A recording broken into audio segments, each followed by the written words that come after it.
Yes, hi. GIF XXX greetings. GFIXX.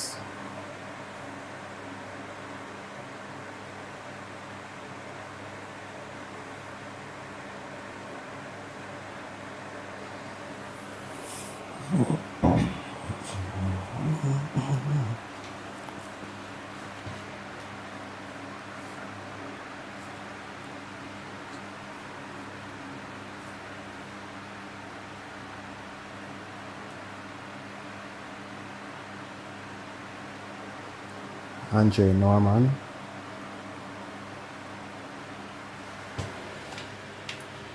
Andre Norman. Andre. Oh, Andre. All right, Andre. Watching a live. Yeah, yeah, yeah. The Norman. Yeah. Dre.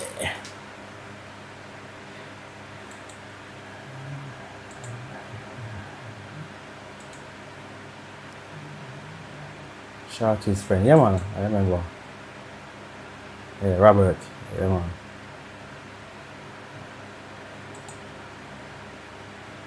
Yeah, yeah, yeah. So to fix him today, Robert. Andre.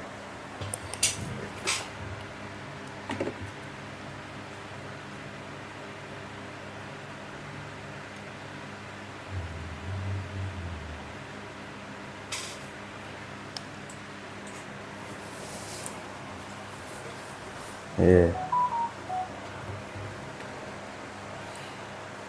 But to fix him today, Andre. Royal Repairs have four for you. Please pick up today.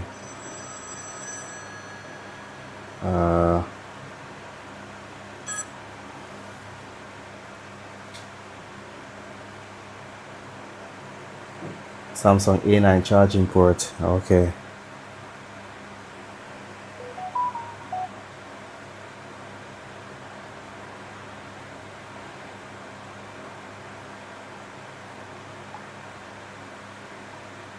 Alright, so I'll have to silent my phone. I don't want nobody to disturb me. I'm going to also thanks for all your videos. I enjoy all your laptop. Where are you from? Who is that? JFIXX. Where are you from?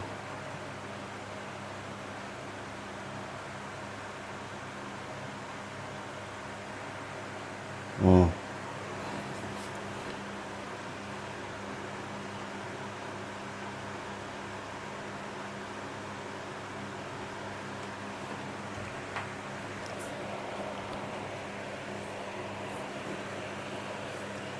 I'm from. Oh, you're the one that texted me this morning, right? You're the one that commented this morning on the mini BGA machine, right?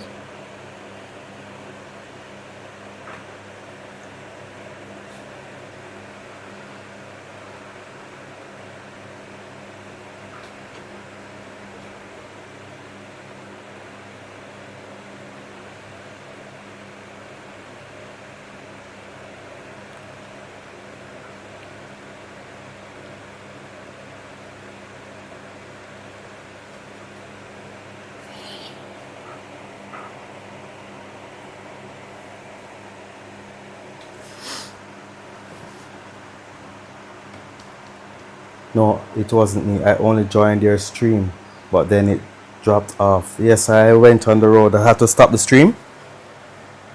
Yes, so I had to go on the road and get some things done, and then I'm back.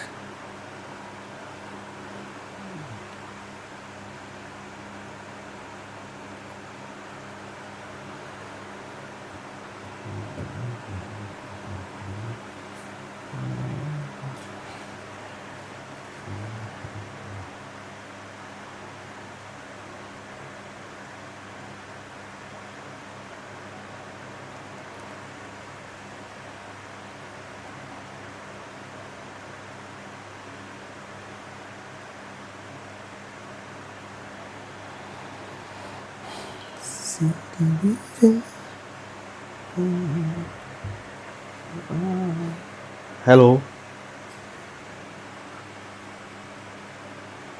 how are you?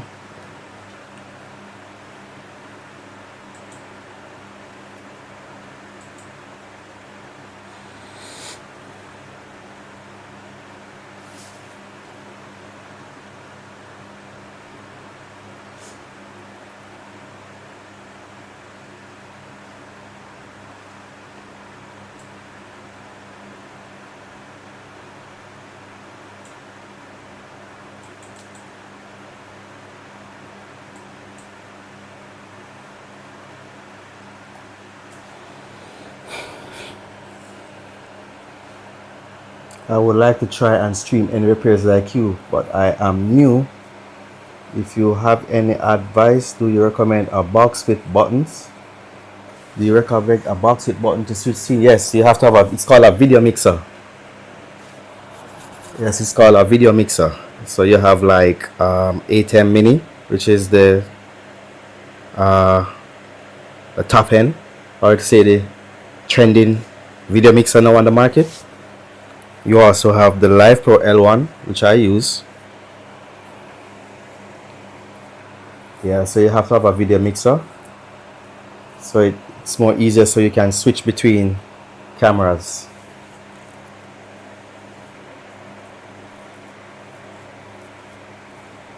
Alright, so you can use the Live Pro from Fieldwell, or you can use the A10 mini.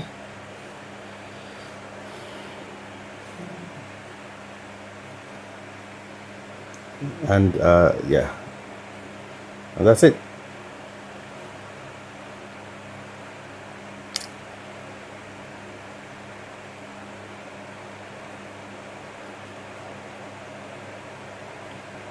And you can yeah, that's basically it. So you have to have a video mixer so you can switch the scenes. You reprogram Apple laptops? What do you, Andre? When I say program, meaning the operating system, or if it's the operating system, yes.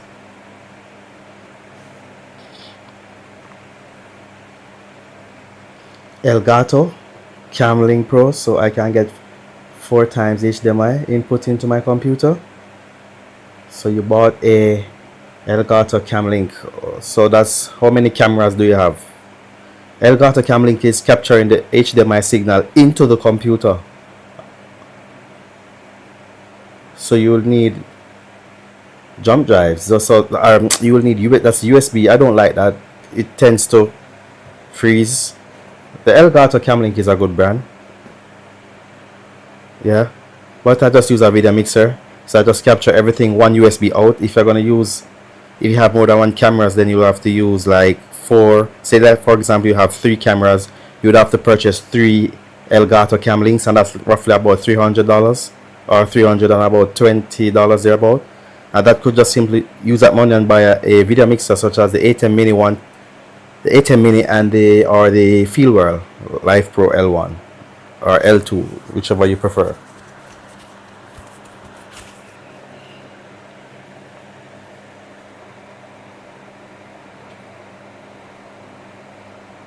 Yeah, I can program it for you. Yeah, I can program. I can reprogram.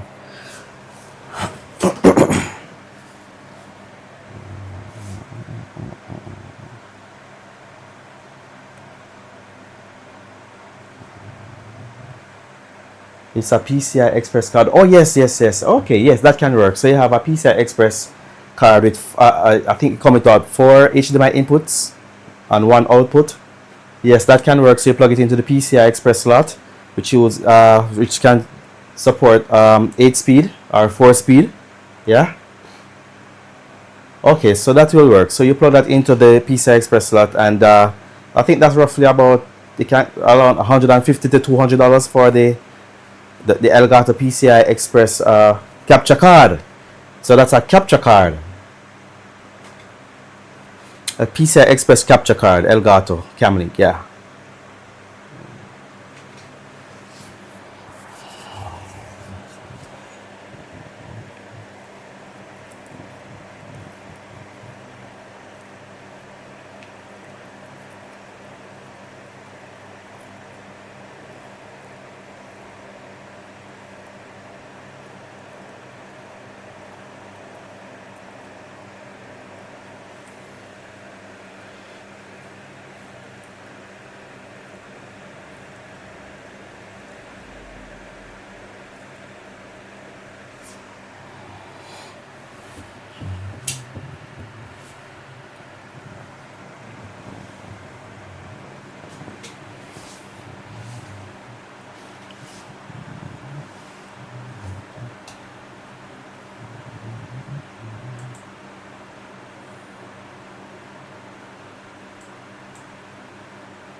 Do you have any video with all your tools you use?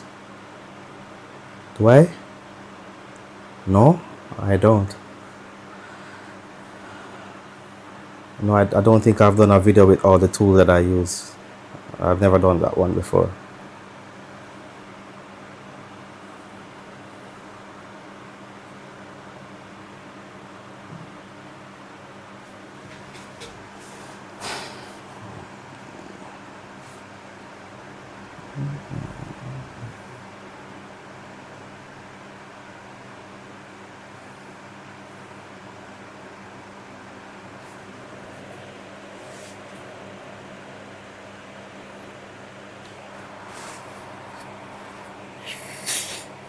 Alright, I think I'll start now. Alright, so today I'm going to repair this board. I got this from a tech, right? And it said that it's not, I think it said if you plug a charge battery in, it will turn on from a charge battery, but from the DC jack, there's no lights, so it can't charge or anything, right? It's a 2012 MacBook Pro. Alright, so he gave it to me to see if I can repair it. It's an urgent one. And I have another one, and I think I'm going to do at least 3 repairs on this stream. So if I can complete them within a 2-hour mark, that would be good, depending on the difficulty of the job. Alright, so I will begin. Alright, so this is, as I said before, a 2012 MacBook Pro motherboard, yeah? And the complaint is that it works with a charged battery, right? It works with a charged battery, but it doesn't work from this side, which is the DC jack. So I'm gonna plug in the DC jack now for the MagSafe. This is a MagSafe 1. All right, so take a look at the DC power supply. All right, so I got 20 milliamp there. And there's no lights, as you can see. Alright, there's no lights glowing. I'm not seeing a light. Can anybody tell me how to check this machine? Can anybody tell me how do I attempt this repair? Anyone?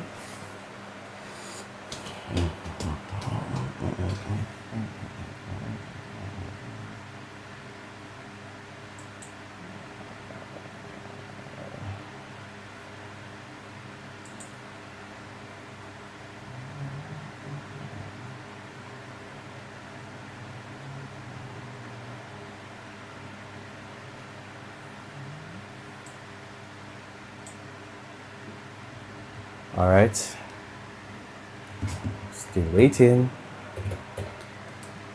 All right, so as you can see, I'm getting 20 milliamp, but I'm not getting a green light, which is the indicator that the embedded controller has all its working conditions.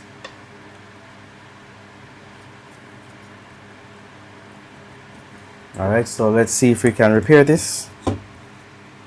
Alright, so I'm going to do the visual inspection as usual to see if I see any clues, any burn marks, anything that is visible to the eyes that could lead to a clue to the problem.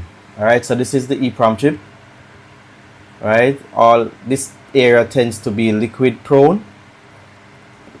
Right, so all this section here, from here, you're gonna check for shorts. What kind of shorts? Oh, I'm going to check for shorts. Yeah, I'm going to check for short circuit. So this side is always liquid prone area.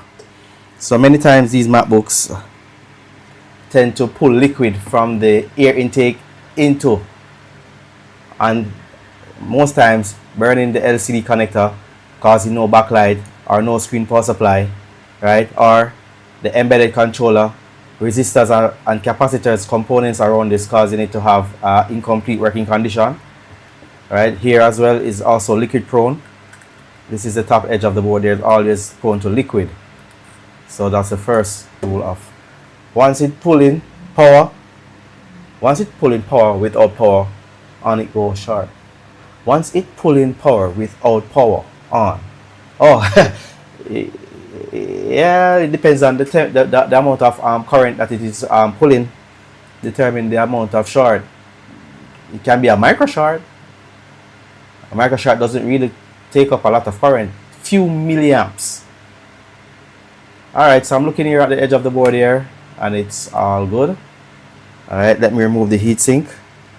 I want to see under this side. I want to see under that side. All right.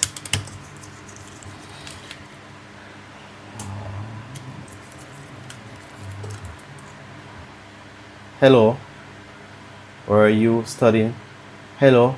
Where are you studying repairing MacBooks? IT doctor. Where are you from?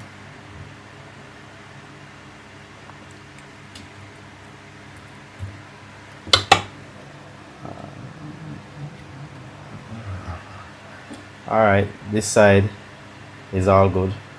I'm not seeing any liquid intake here on this side. And both sides seems pretty fine. I'm not seeing any liquid intake on any of these sides. As I said before, right, the top half here is always prone to liquid intake, especially right here. Right, this side right here, because there is a stopper, a rubber stopper. I don't have the board for this. I got it as is from a tech. I'm going to see if I can find a rubber stopper. France. Okay, you're from France, Paris.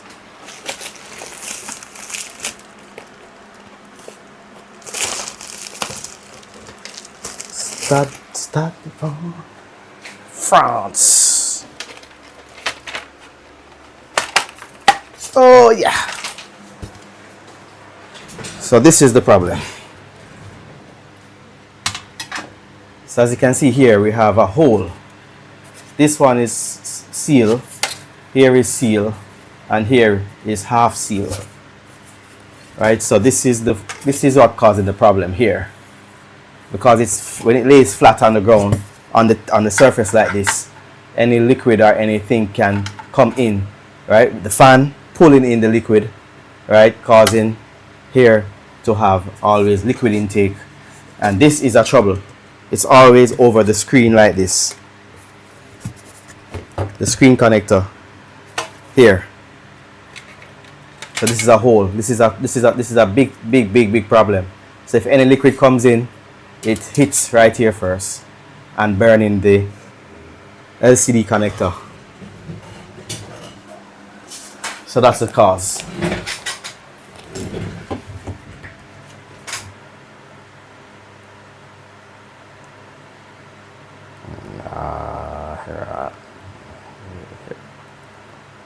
Come on.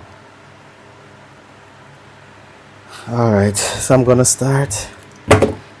All right, so first, normally the green light is controlled by the embedded controller. This is the embedded controller, right? So there's no green light. The text says it only works with a charged battery, right? See, I'm not getting a green light. I'm only pulling 20 milliamp there, right? So I'm not getting a green light, so hence it can't turn on.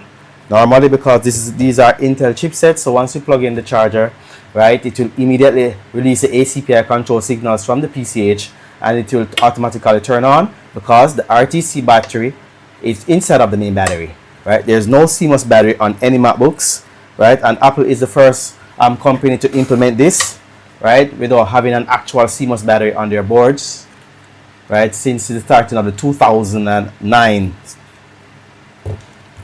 right, 2009 MacBook Pros and so forth. All right, so I'm not getting a green light, and the green light means go, and when it's green, then it go, it will turn on, only if you remove the battery. All right, so this thermal paste, as you can see, is very tacky. As you can see, it's actually starting to messing up my table. It's very greasy. Oh, and I have to turn over the laptop like this, so I'll use some tape here.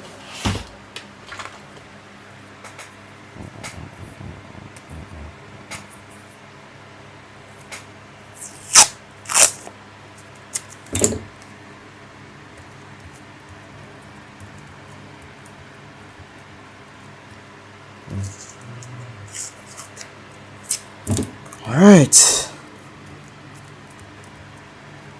Don't want this to mess up my table. Alright, so I can start. Okay. I'm going to measure. So far I haven't seen any liquid damage on any area here on the board. Alright, this is the charging section, all good. Alright, this is the audio circuit right there, all good. Headphone jack circuit there. Right, this is the standby chip there, 3 volts and 5 volts. Right, this is the MUX chip, which is basically controlling the trackpad and the keyboard. Right, so for Apple, the keyboard is always controlled by the trackpad. Right, these are the HDD and the LCD. Sorry, this is the HDD, which is the hard disk connector there, and this is for the CD-ROM. Right, this is for your Wi-Fi, and this is the camera and audio. All is well on this section here. So I'm going to continue checking. Alright, so first for the schematic, do I need a schematic for this repair?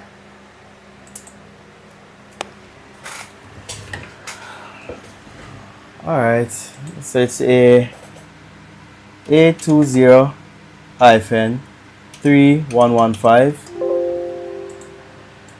Alright, let me go again. A20-3115. What the? Oh, I didn't have my num lock on.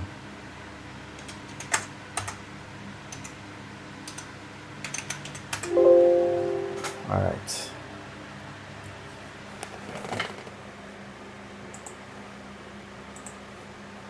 Alright, so I'm going to open the schematic and the board view at the same time. Alright, so the working conditions of the embedded controller, we need supply, reset, and clock. Supply, reset, and clock is generated. Then this EC will start to communicate with the adapter. Right, U4900.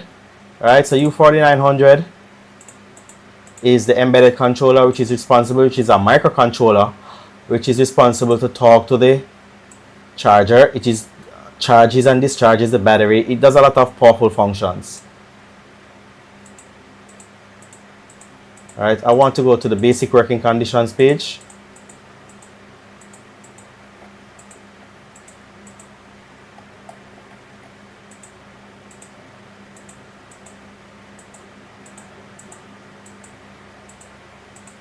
Alright, here it is. Alright, so U4900, which is the embedded controller. First, I need to check for PP3V3S5. Also, I need to check VBAT, which is the main standby name. VBAT. Alright, VDD is the power supply for the chip itself. This is the standby name power supply. Right, and we have reset, and we have, which is SMC underscore reset, and we have clock,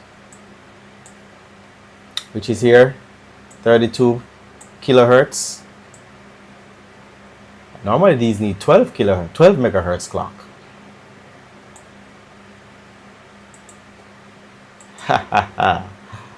Alright, so first I'm going to check the power supply. Alright, so first VBAT is controlled by PP3, is powered by PP3V3 underscore S5 SMC.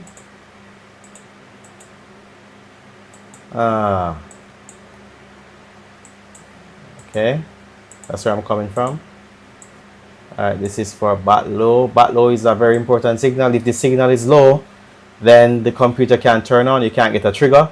So this is required by the PCH. It's normally pulled up by a 100k kilo ohm, right? And this is sent to the PCH, indicating that the battery is not present. Alright, therm chip, this is a temperature control section. And this is the SMC reset.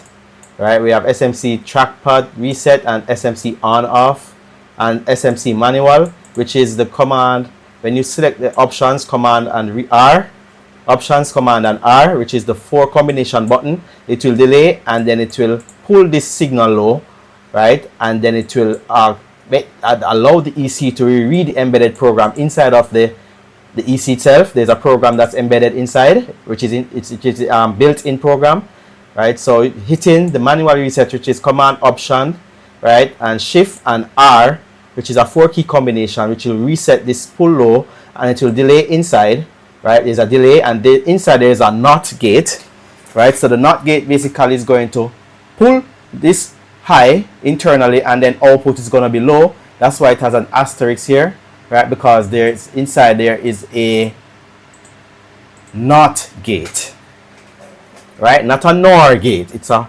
NOT gate. All right, so we need to check this as well, and the supply and the clock.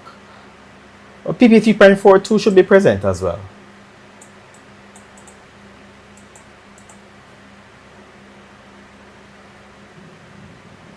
All right, so I'm gonna check for this power supply VBAT, and this is powered by 3-volt SMC.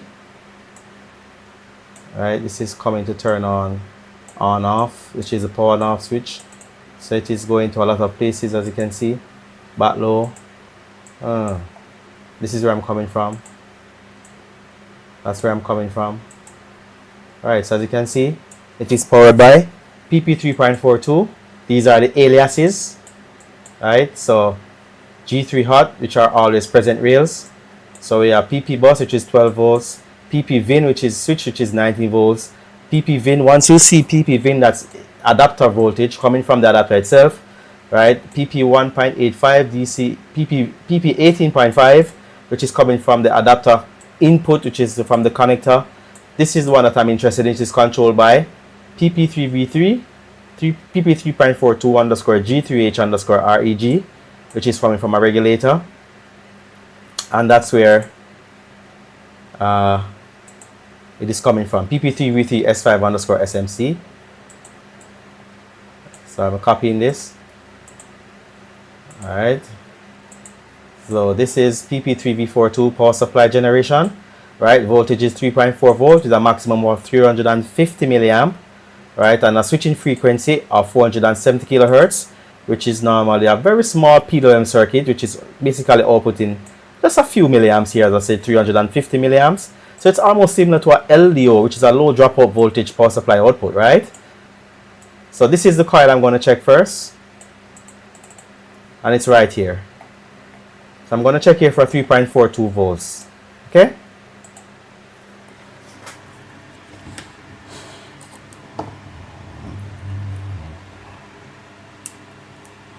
Alright, so 3.4 volts. Is it there or not?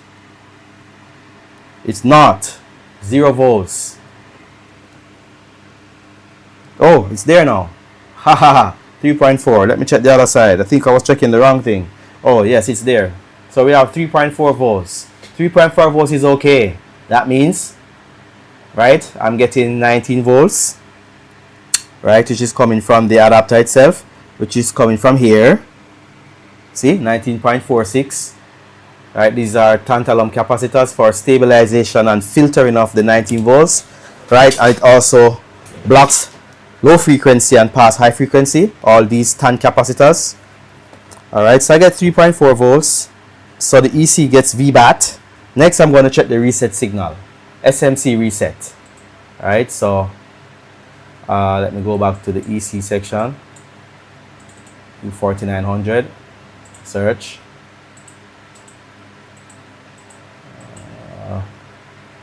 Did I switch? Alright, SMC reset. SMC reset. Alright, so here is the standby section. We have reset, which is RST, and RST, which is SMC underscore reset underscore L. Oh, sorry, that's not what I was doing. Let me search. That's what I should have done. Alright, that's 1, 2, 3, 4. So we have the reset signal. Right, so this chip, as I said before, is basically a NOT gate, right? So there are certain criteria or logic that must be present in order for this to output the latch, because inside of this chip there's a latch, and if the latch is closed,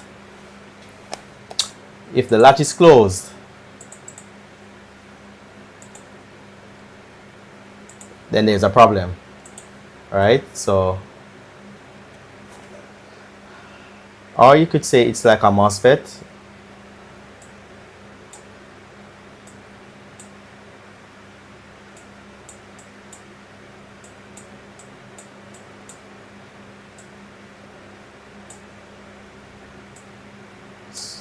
So we have ground here, as you can see. AVSS mean ground, so this is connected to ground. So the MOSFET gate is connected to the ground, right? So this is normally if so, it could be a P or it could be an N channel, right? So this latch will basically, so this needs to be cut off. This is MOSFET, so it has to most likely a N, all right, a N. Sorry, let me fix that. Where the base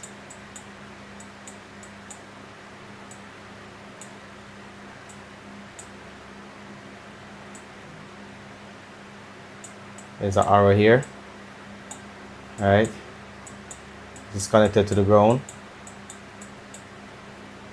and this is a MOSFET, so where the base is positive, right, negative, right, so it's a NPN, which is a P channel MOSFET.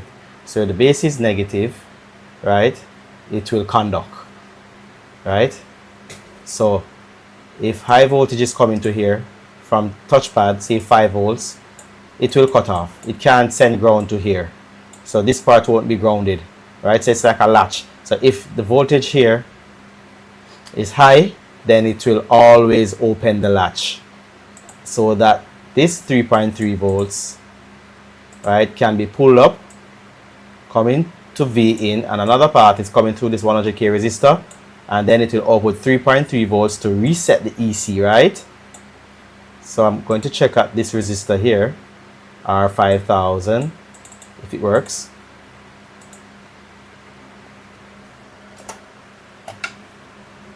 All right, so R5000 futsu.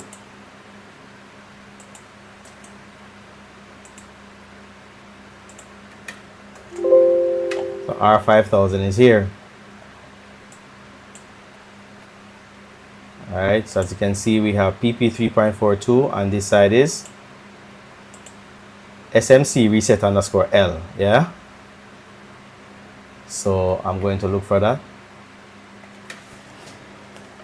All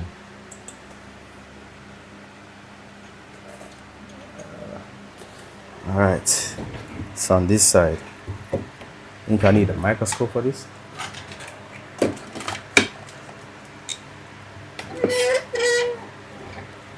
All right, SMC underscore reset underscore L. All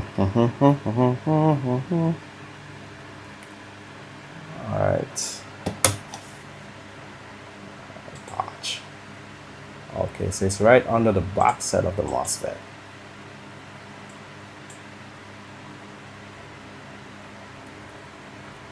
So it's here. It's right here.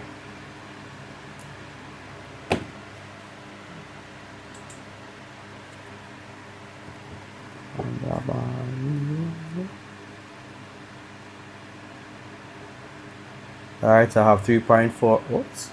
Sorry, I wasn't grounded. So 3.4 volts on this side. This side, see, I have 0 volts. 0.4 volts. So this is the SMC reset here. So I'm not getting a reset signal. So this is what? 3.4 volts on the pull-up side. I have 3.4 volts. Oh, on camera. 3.4 volts on this side here, and this side I have 0.4. I found the problem. I found the problem already.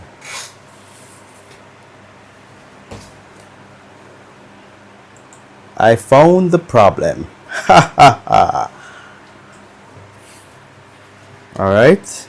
Now what I'm going to do, normally this is a 100k resistor. So I'm going to measure the resistor. Alright, this is a 100k resistor as you see here on the schematic. Right. On the schematic, as you can see here, it's 100k. Right, normally I put a smaller resistor there and everything is fine. You can also use a jumper wire and solve the problem as well. But to keep it neat and clean and professional, you lower the resistance and use a 1k instead. So take off the zeros and use a 1 kilo ohm resistor and your problem should be solved. First of all, I'm going to check here if I'm getting a abnormal resistance on this line first. Yeah, so I'm going to check there if I'm getting an abnormal resistor. So I'm going to check on that line to see if the resistance is okay or not, and I get 546, which is perfect. So there's no short. Right, at the same time I'm going to check the resistor. I should get a 100k here. I get 99.98 and that's 100k. So what I'm going to do, first I'm going to use my tweezers and I'm going to see if I get a green light and a trigger.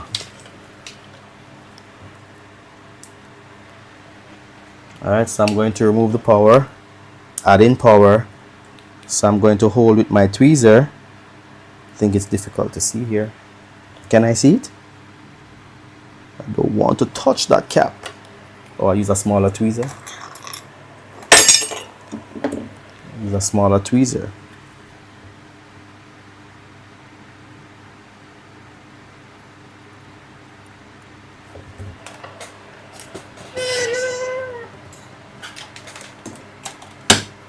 You know what? Because this cap here is beside it, right here, I don't want to ground anything. So I'm holding it here for now. I'll use my stronger tweezer. I just don't want to make sure that I'm grounding. It's touching. It's too risky. I'll have to. Nice work. Yeah. I always produce nice work. Everybody loves my work. I don't know. It is fun for me doing this, you know. Alright, so I'm just going to use a wire for now because I don't want my tweezers to touch the cap there and cause a short circuit. So I'm just going to use a jumper wire and then respect from India. Oh yeah, India, that's where the heart of motherboard repairing. Yeah, you guys are very excellent on motherboard repairing. Yeah.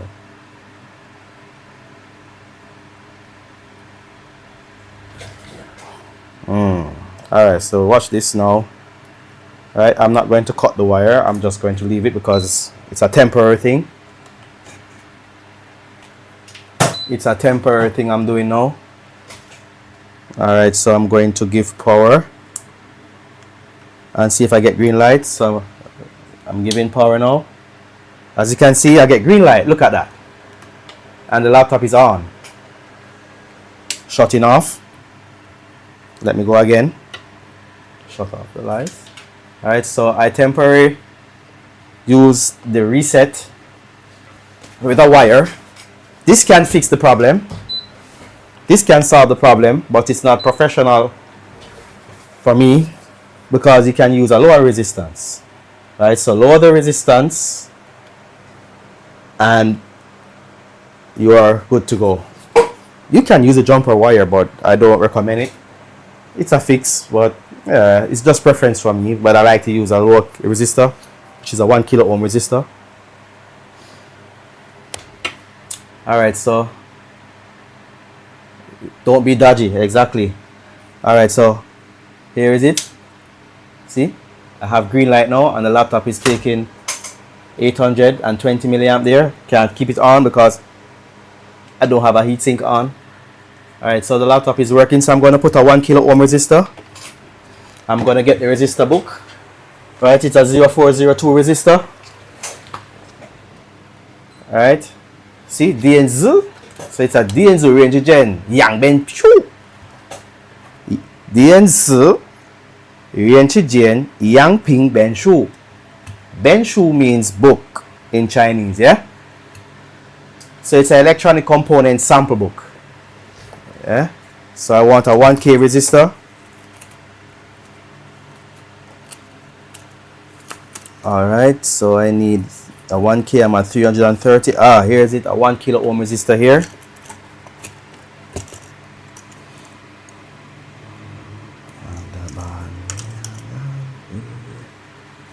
Alright, taking it from the slot here. Alright, so I'm going back under the micro.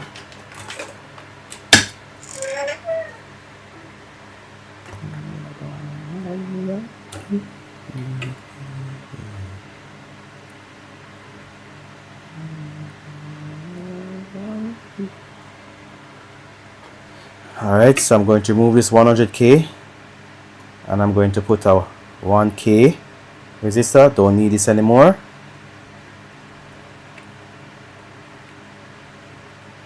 Alright,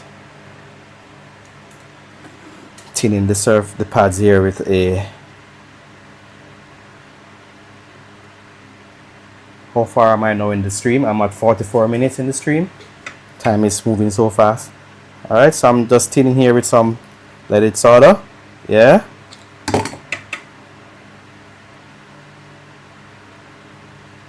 Nice and shiny. Alright, so I'm taking a resistor here from the pack. 1 kilo ohm.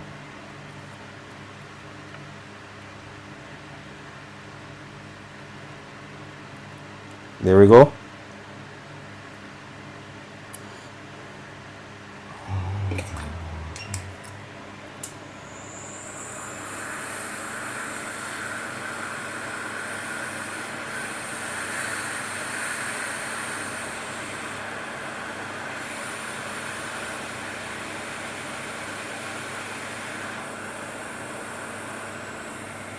Is it blue?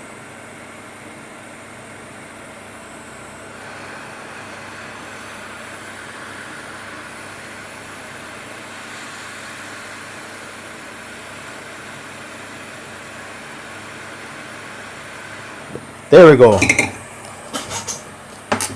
Okay, so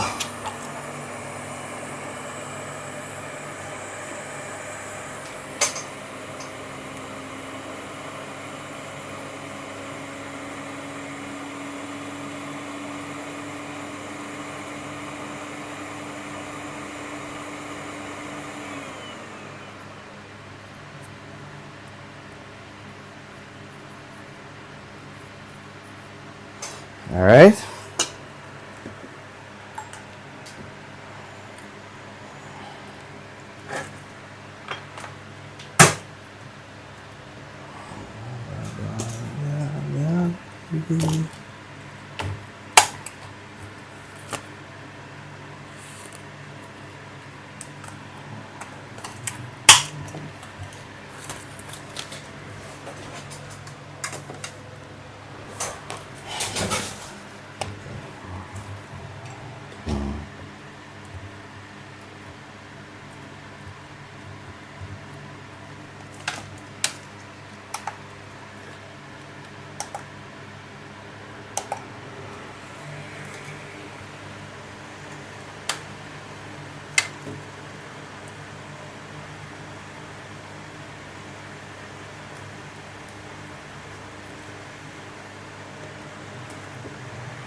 All right.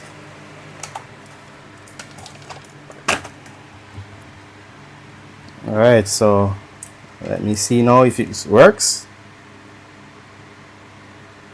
Alright, so I'm going to give power.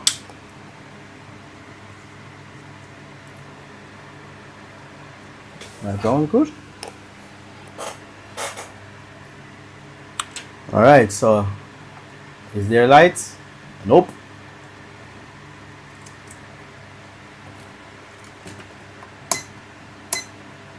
Alright, so measuring the resistor again. So it's 1 kilo ohm. It's 1 kilo ohm.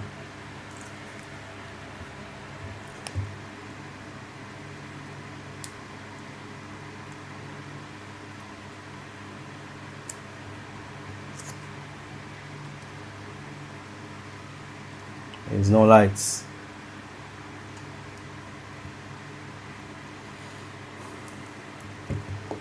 There's no lights.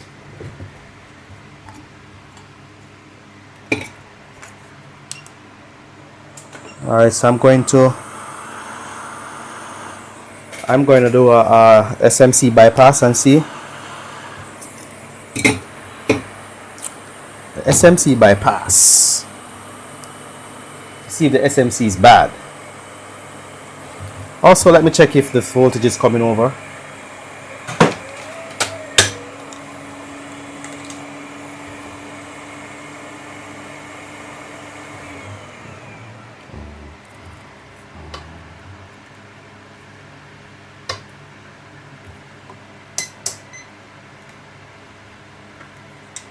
I see light.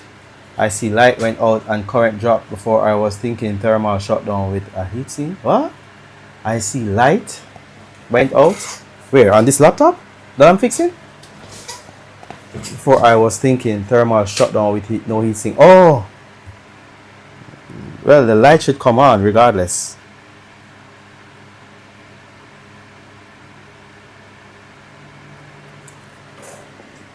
Alright.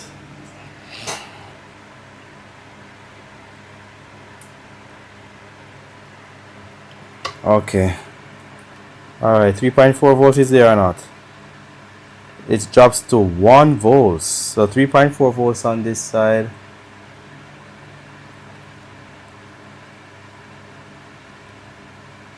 .4 volts here. On this side I only have 0.9.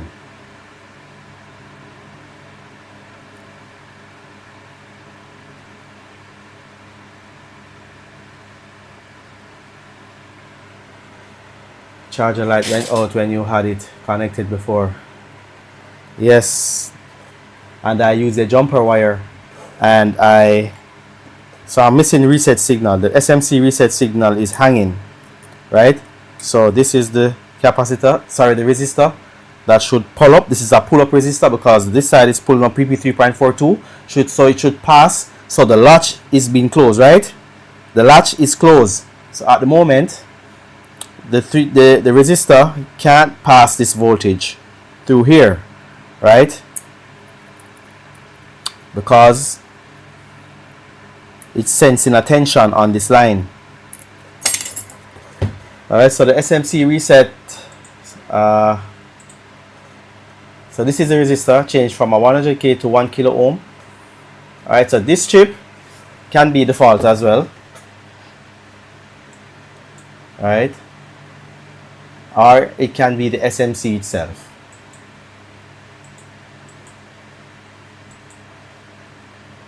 And the charger also uses it, SMC reset. Another path is going to the charging circuit, as you can see. But I already jumped the wire, so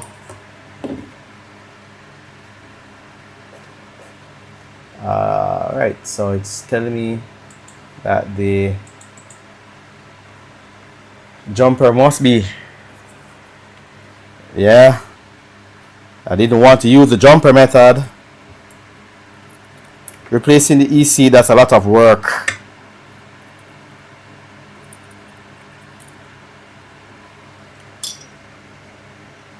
Replacing the EC would give me a lot of work. I'm not in the mood right now to replace the EC.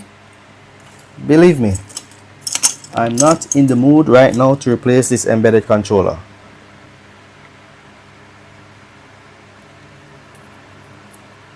Just cleaning up some small debris here. This is the SMC, this is the reset chip. Should I remove it first? Should I remove it first?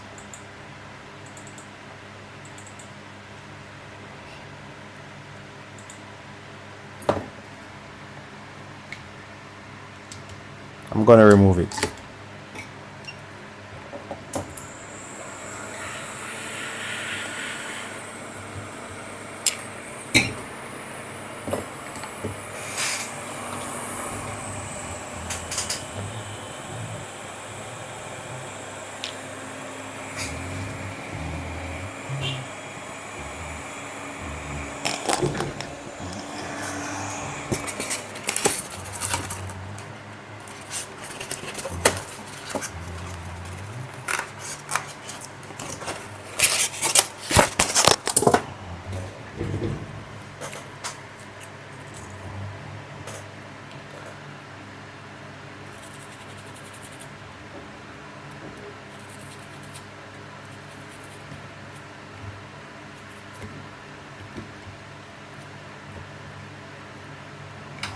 I wanted to see pin 1. I'm going to remove this SMC. Before, lastly, I have to jump a wire. If I have to jump the wire, then I have to jump it, but I'm not in the mood right now to replace the SMC.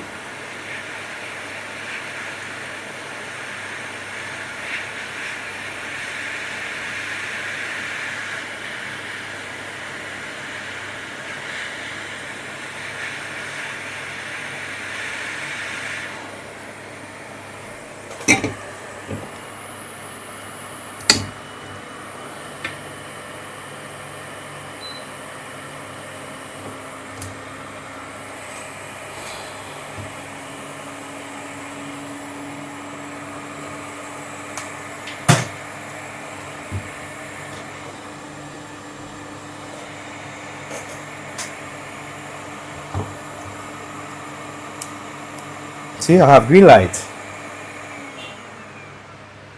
right? I have green light, but the SMC, the chip is removed, so the reset is not valid. It's not within the threshold time. There should be a delay. If the delay is not intact, right, it should be roughly about 10 milliseconds for the delay of the reset. If it falls after 10 milliseconds, that is not a valid reset signal for the embedded controller. Hence, the embedded controller will not turn on. So now I get the green light after removing the jumper, this chip here, which is the latch, right? But the reset signal is not valid. It's not within the time, because as you see here,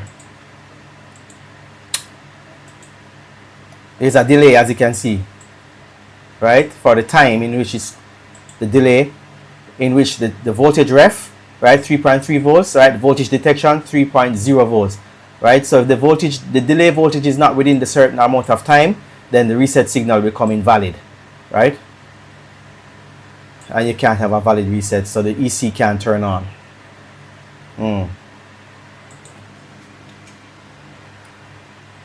I'm going to put another chip there. I'm going to replace this chip and see. I'm going to go for a donor board. Yeah.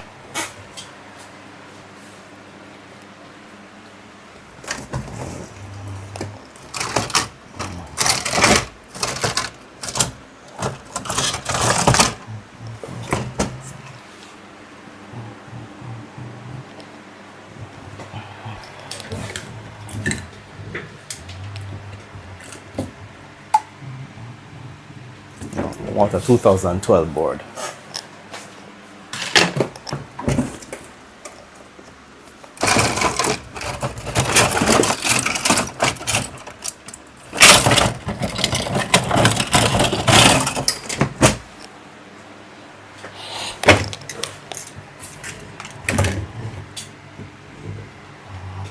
This is a very rare problem. This one normally occurs on the A1502, but it rarely occurs on the A1278, which is the 2012 series.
Alright, there we go. We have green light now. As you can see, the current is now 900 milliamp. It's now 1 amp. Alright. There's no RAM in the board, so that's why the current is going so high, because it needs a reset. There's no reset, PLT reset signal. After the CPU gets the reset signal, then it starts the soft start.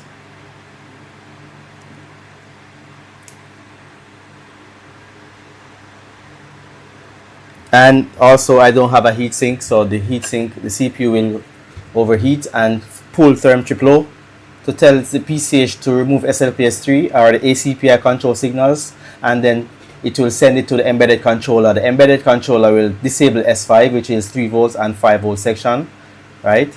So that's how the temperature control system works on any machine, which is a temperature control chip here, which is monitoring the temperature of the CPU, right? So the CPU exceeds over, say, 100 degrees, for example, then it will pull low internally the therm trip signal to the PCH, right? The PCH through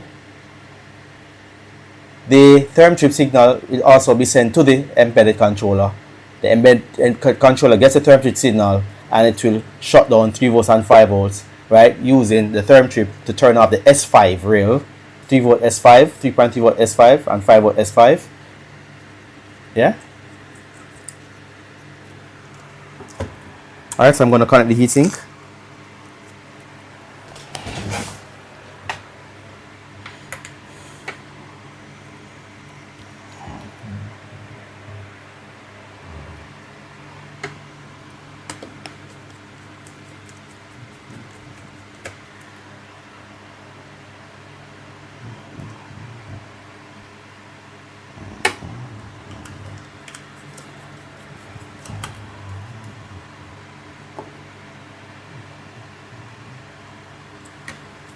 I'm 1 hour exactly in the stream. Alright, so I'm going to, this is a DDR3L or a DDR3, DDR4 PC3L, DDR3, sorry, 4 gigabytes. I didn't get it with any RAM, so I'm just using my testing RAM. Oh, it's on this side, sorry. I don't have a fan, so I'll have to. What? Do I have a fan? I have a fan. I had one here on my table. Alright.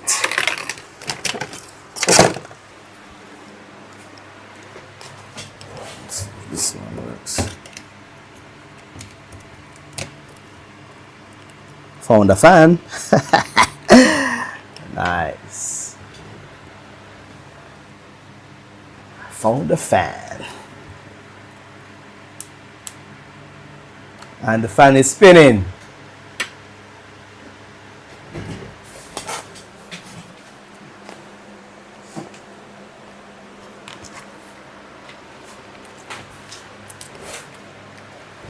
Alright, let's see. We're gonna wait for the caps lock.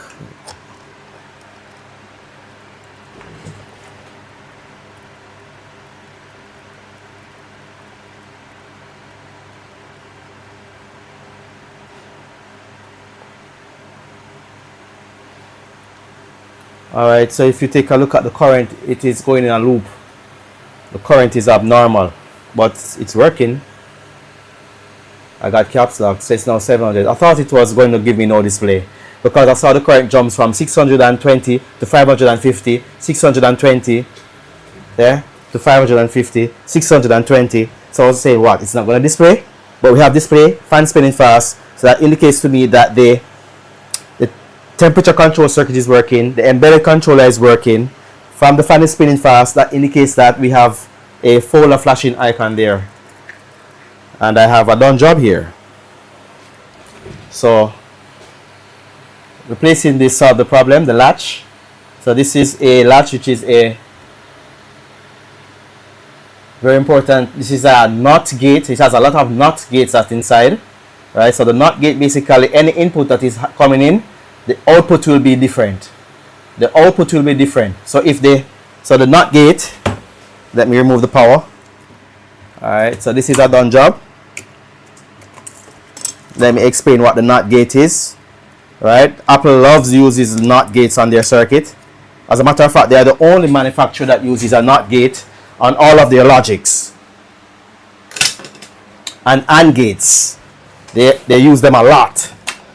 So the NOT gate is, let me see if I find a typical NOT gate on a MacBook, this MacBook.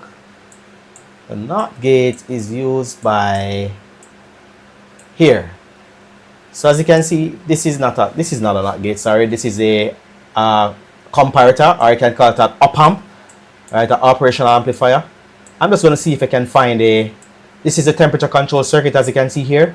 This is a chip that is placed under the CPU, right? A thermal sensor for CPU proximity, right? So it normally tells you if the CPU exceeds a certain amount of degree, then it will shut down 3 volts and 5 volts proximity, right? This is the turn off 3 volt and 5 volt to protect the CPU from burning, right? So if the CPU exceed, let me see if it has any documentation here to see what's the temperature, the maximum temperature for the CPU.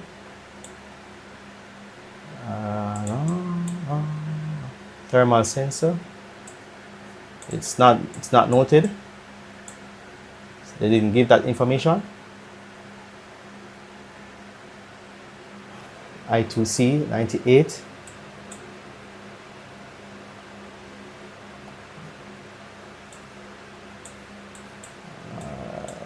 They didn't mark it. I'm looking for a typical NOT gate here. Let me just search.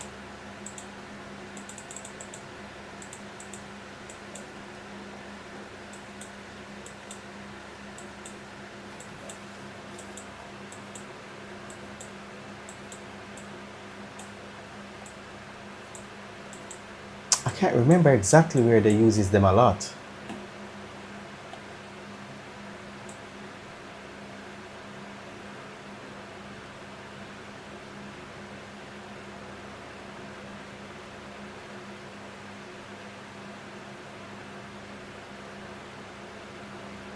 Not seeing this one, doesn't seem to use a lot of NOT gates. Alright, this is a AND gate. And we have OR gates. Alright.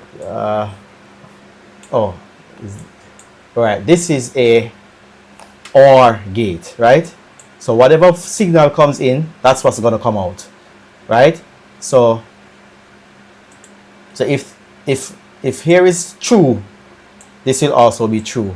If this is false or off, this will also be off. So whatever comes in, that's what's going to come out. But for the NOT gate, right? For the NOT gate,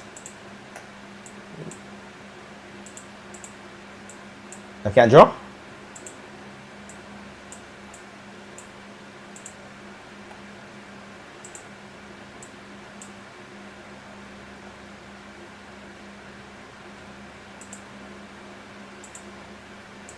So the NOT gate, there's a little circle here.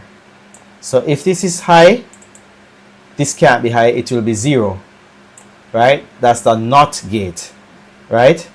So there's a circle that is normally at the edge here of this triangle here, indicates that whatever comes in, it will be the opposite. So if this is low, this will be high. It will switch it to high internally. So this is a NOT gate, right?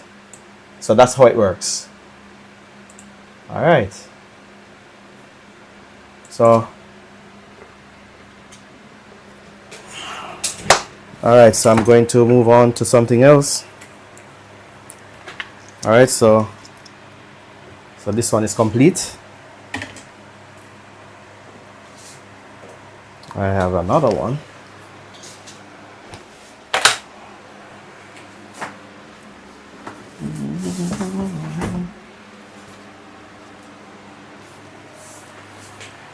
Alright, I have another one. They say that I got this one, it's a bit urgent as well.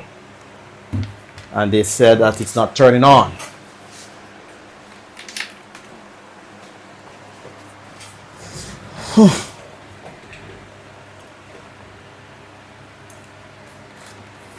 So it's a MacBook A1990 or A1990, and they said that it's not turning on. Alright.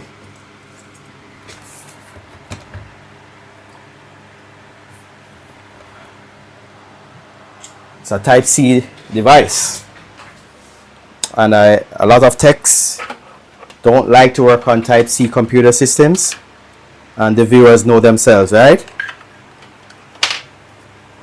Type-C is the way to go.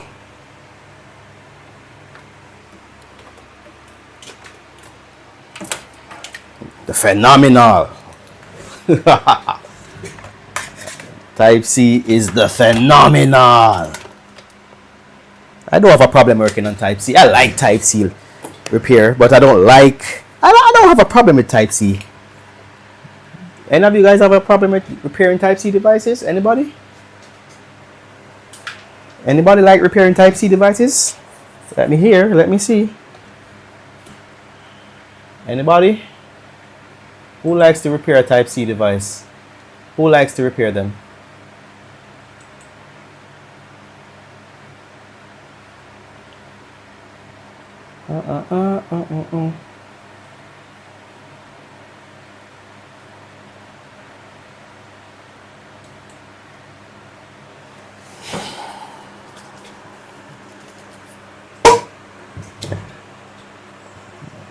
No one is talking today.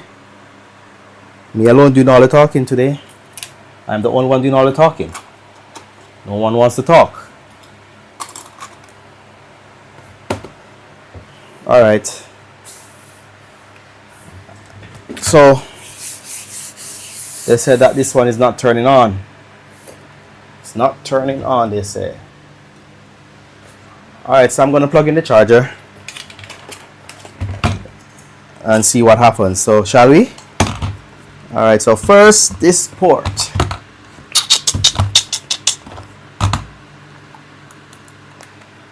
Alright, so here I plug in the charger. I'm not getting. Do I have my power on? Oh, sorry, I didn't plug in the power. I'm using this one for the Apple. I need one for the. I need the power supply now for the Type-C adapter.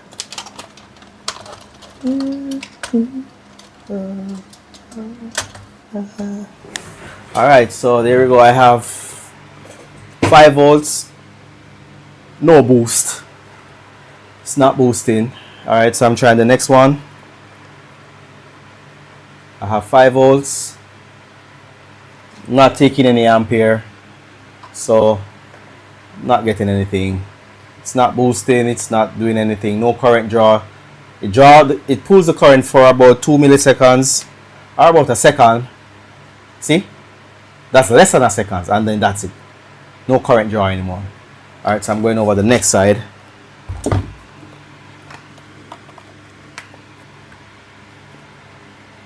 Same thing. 5 volts, no boost, no current draw. Same thing. 5 volts, no boost, no current draw. Alright, so I'm going to check. Based on my checking, it seems as if the power delivery chips are intact. So the fault is elsewhere. Alright, so I'm going to just making sure that all my connection, my Type-C power delivery chips are working. Just to make sure that I don't pass the problem. Alright, so I'm going to check the VBus.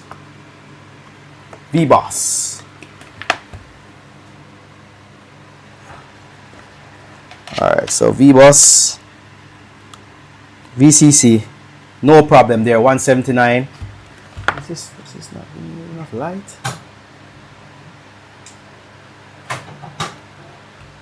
Lights.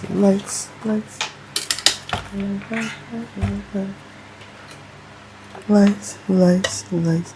Alright, next, this is the B side. I'm checking B5. No problem there. Right? Alright, so I'm checking the A side now. A5. 1, 2, 3, 4, 5. No problem. So that's V. This is the configuration channel. Now I'm checking VBus, VCC. Excellent. 178. Next one. Alright, the A side, A5. 872. Right, and the next one is VBus, which is pin number 4, which is VCC. 178. Excellent. Alright, so I'm going to the next one. I'm checking the A side, which is A5. 872. VCC, VBus. Excellent. 178. I'm going to the B side.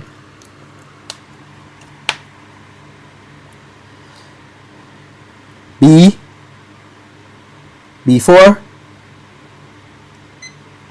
178, and B5, which is the CC configuration channel. Excellent. So there's no problem there. I'm going over to the next ports.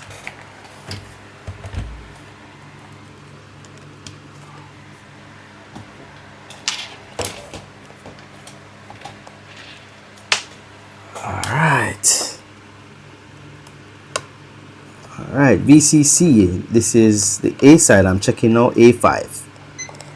900. Wow, that's high. Hold on, let me check again. A5. That's too high. That's too high. Alright, VCC, VBus, 178. Alright, that's the A side. I'm checking the B side.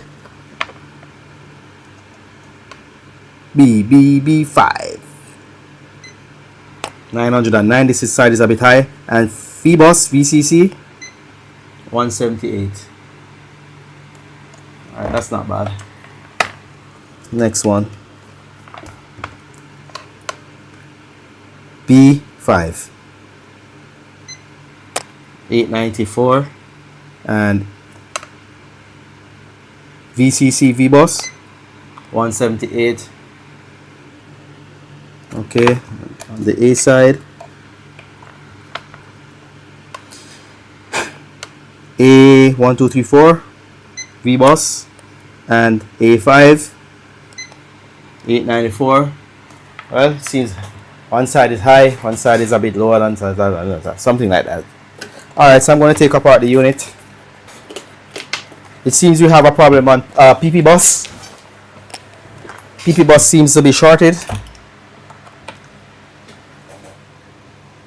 PP bus seems to be shorted. Oh, you like that? Good work. Thank you.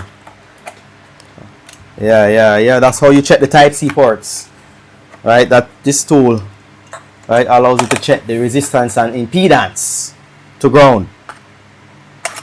But it's a more advanced tool, so you have to know how the pinouts, right? They have to know the pinouts of the Type-C. I know them by my I know them because I do it every day, so I know the Type-C pins, all pins for the Type-C. You have other tools that can allow you to check them easily without you have to using your brain. That tool will do all the work for you.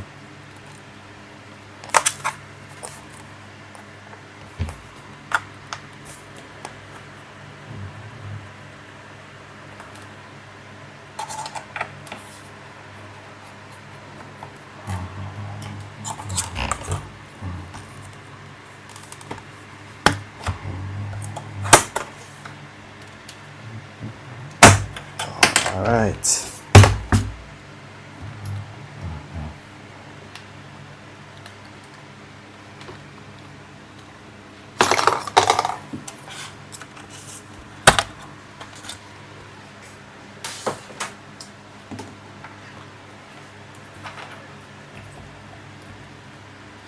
Alright, this battery is a bit swollen.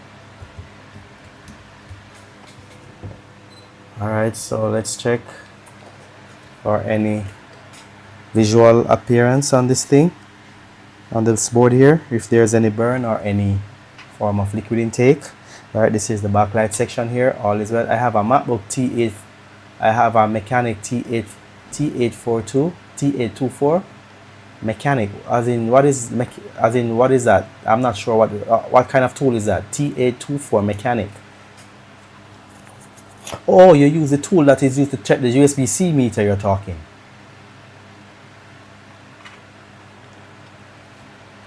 Alright, so this is the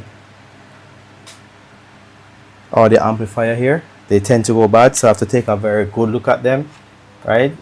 Or some of the times they will burn and burn the circuit very deep and causing a large short circuit, any of these two amplifiers, right? So these amplifiers takes the audio signals from the audio IC, right?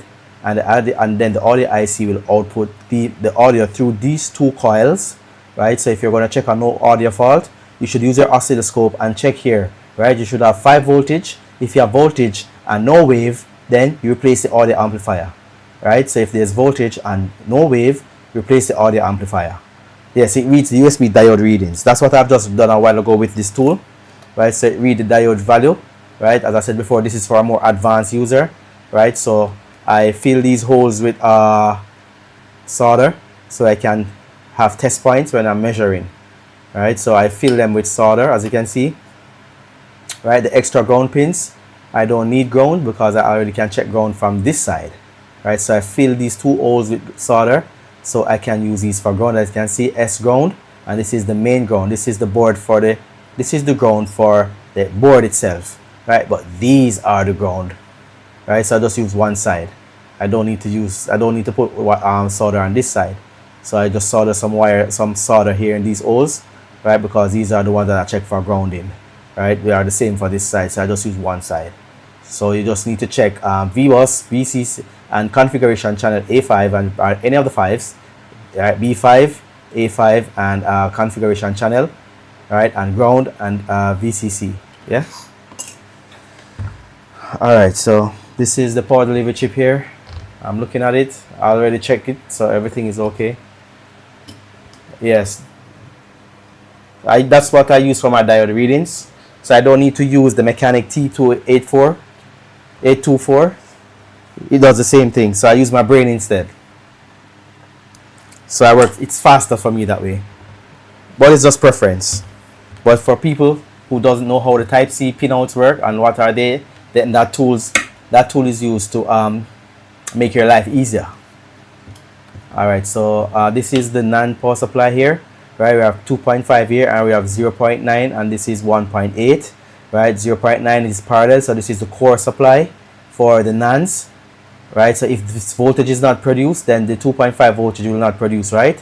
So first it has to produce 0.9 volts and 1.8 volts, right? The power good from that will turn on this regulator to produce 2.5 volts to turn on the secondary supplies for the NAND, right? So this is the order.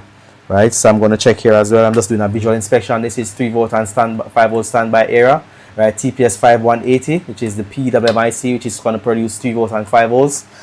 All right, so this is the PMU IC. All is well here. This produces all the voltages for the T2 RAM to T2 chip, right? So this is an iPhone 8 circuit, right? This is an iPhone 8 circuit. So this circuit was implemented from the iPhone 8, and it is now implemented in the MacBooks for security, such as Apple Pay. Right, you have Face ID, fingerprint, right, and iCloud and Apple Pay, right, all are stored inside of the T2 RAM, which is a powerful security chip, right? So there's no fault on this side of the board so far. I'm looking in the CPU area, there was no fault, so I'm going to take out the board.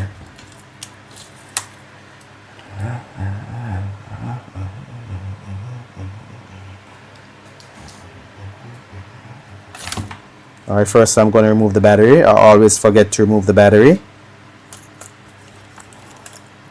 Alright. Alright.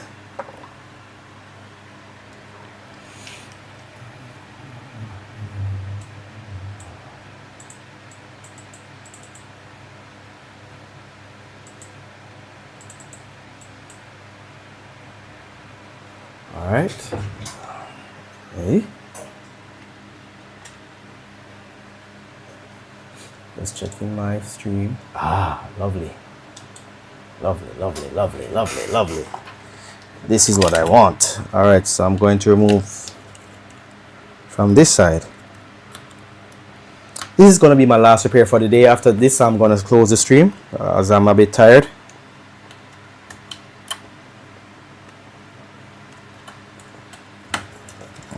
And I have another critical repair to do on a HP, but I'm just going to do some apples in this live stream now.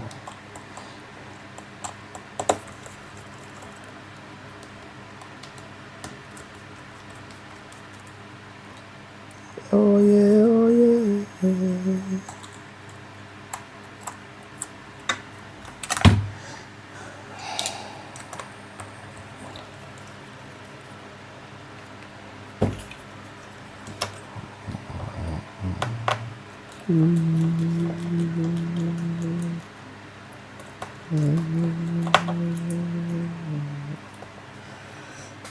Jesus.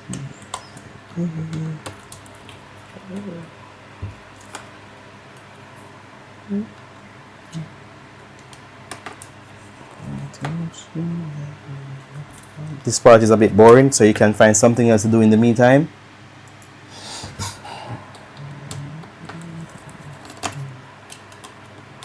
I'm on live stream, so I can't skip this part.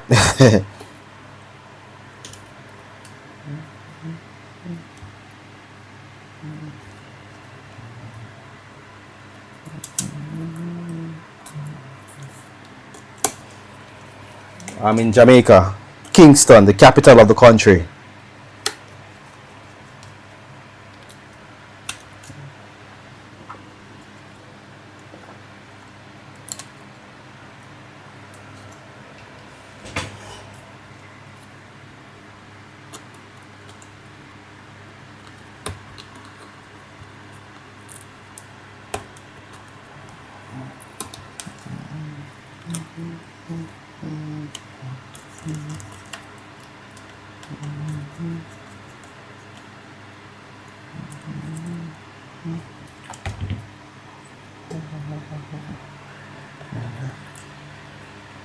Where are you from, Salish? Salisu? Isa, where are you from? That person who just asked me my location. Where are you from, my brother? Greetings.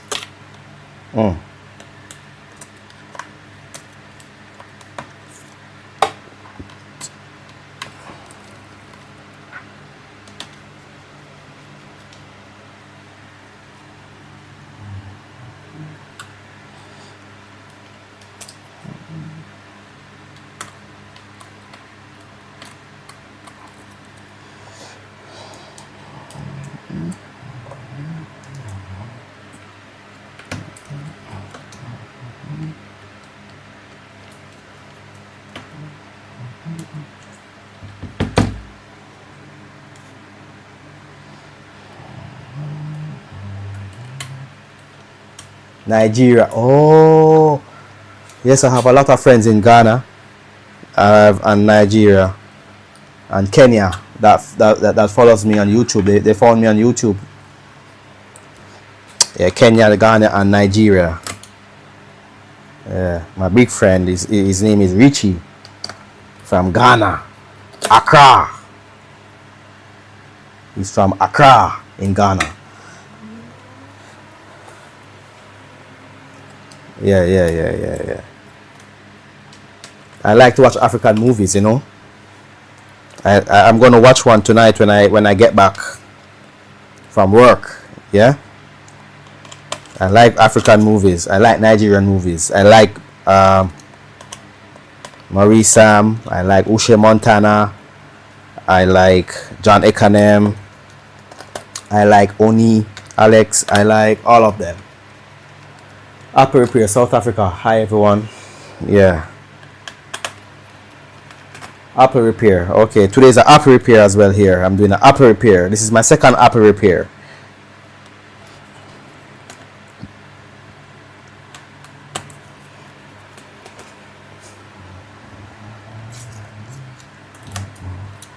Apple is the future, the way to go, you know. Apple is the way, the truth.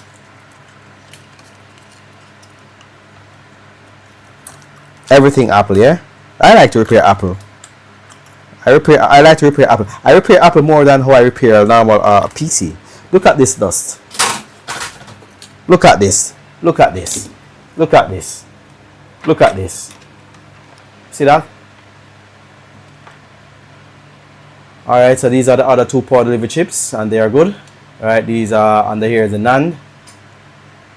On this side, look at that dust. Right? 2.5 volts here. This is scary. I hope the NANDs are not fried. I hope the NANDs are not fried. If these NANDs are fried, then it's kaboom. I just finished watching one of your videos on no power with shorted capacitor and partial shorted coil. Oh, that's an A1398. Is that the A1398? MagSafe 2, right?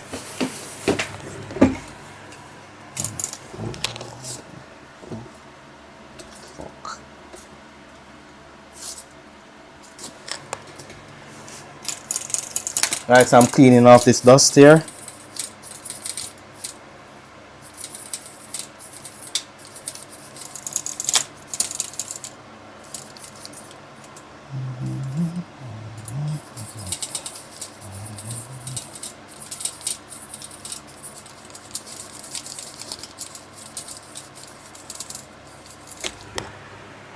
All right, good. Yeah, that was a nice one. You like that repair? You like it? All right, so now I've cleaned up all the dust. All right, so it's now clean, so I can able to view contents of the board, the different components. So first I'm going to check PP bus. I feel like PP bus is shorted. Anybody can, I just feel PP bus is shorted to ground. Shall we? Can I check it? Ready? PP bus. This is PP bus coil. Ah, very good. You like the video. Nice. Alright, so this is PP bus. Is it shorted? Yes, it's shorted. And I don't like that. Oh boy. PP bus is shorted to ground. My headache. Because why? First thing, the NANDs could be fried, which is caused by the TPS 62180, which is called that. They call that the demonic chip. That chip is like a demon because it breaks and sends 12 volts with the high current, burning the NANDs. And they do an repair. I have to take off all those NANDs, reprogram them with the JCID tools, solder them one at a time. That's a lot of work because it's about 6 NANDs, especially on the A2141s. Oh boy. I hope and pray that the NANDs are not fried. I don't want the NANDs to be fried. If the NANDs are fried, that's a nightmare repair for me. And I'm not going to get the money on time because I have to put in more work.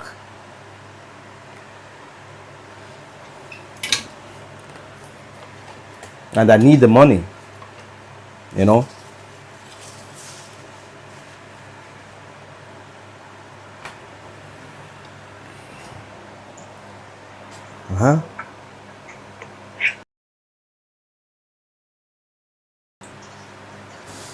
Alright, so I'll have to inject. So first I'm going to check the NANDs now, if the NANDs are shorted, especially for the 2.5 section.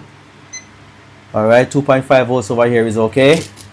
Which book do you recommend to learn Mac repairs? A book is, I don't know of any book. A book. Book to learn Mac repairs. I think there's a book by I don't remember finding a book. I don't know. I would have to check. I'm not sure if a book from Mac repairs. Maybe I would have to write one. Maybe I would have to write a book in it. Alright, 0.8 volts, 0.9 volts. Excellent. 320. 1.8 volts. Excellent. 353. So PP 2.5 volts on this side is okay. All right. This side. For this side. Right. 0.8 volts. 0.9 volts. Excellent. 1.8 volts. Excellent. Now this is the part I'm scared of now. If this side is shorted, then the repair is kaboom. Alright, ready? After 2, I'm kind of scared now. I'm nervous. I don't want to check it. I want to check it, but I'm afraid. Should I check it now? If this is shorted, the entire repair is done. Well, it's not done, but I would have to do this offline, maybe Monday. I would have to take off all the NANDs and program, get the NANDs from another board, take them off, program them for this MacBook. Then I can have to install back the operating system. That's a lot of work. I'm scared now to check this resistance. My heart is pumping. I'm scared. I don't want to check that. If that part is shorted, I can't get the money today. And I need the money. Yeah?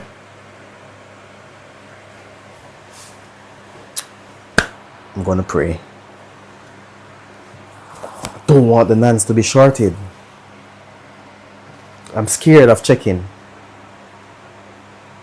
Anyway, I'm gonna check it now. Ready? After 2, 1, 2.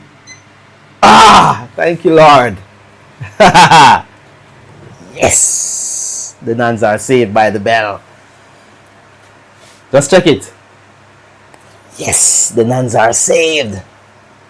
Now this should be a repair. Well, I'm not sure. Could be one of the DRMOS are broken on the 19 volt, on the 12 volt rail, on the CPU side, hitting the CPU with 12 volts. That was close. Alright, so I'm going to inject some voltages. I'm going to inject roughly 5 volts on this line. It could be that one of these DRMOS are broken. Right, the DRMOS 1, 2, 3, 4, 5, 6 major DRMOS, which is going to send power to the CPU and the graphics card. Right, and these are for the VRAMs. Right, it could be a GDDR5. GDDR5 wants 1.35 volts. Right, GDDR5. You have GDDR6X RAM, video RAM. Alright, so let me check the resistance on the CPU core first. Alright, so this is for the graphics card. 259? No, that's for the RAM. That could be for main RAM, 1.2 volt. No. Here is the RAM supply for 1. This is 1.2 volts, I believe. 97, that's for the RAM. Where we short? PP bus here. That's a short. That's a short. That's a short. This is for the backlight. Excellent. And this is the backlight output cap, boost capacitors. Excellent. So there's no short there. Right. So for the CPU core, yeah. This is for the CPU core and this is for the graphics card. This is for the video RAM.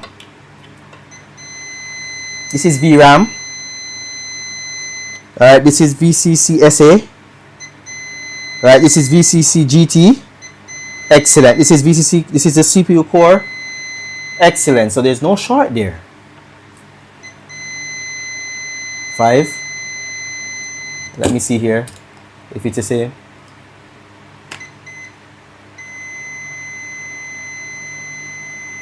That's not looking right.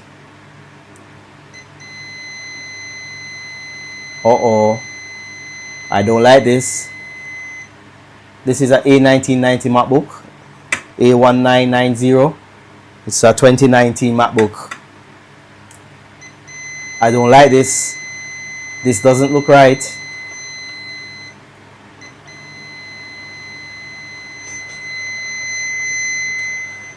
Do you come live always? I come live every Saturday. Saturdays. Most Saturdays, not every Saturdays. I come live on Saturdays.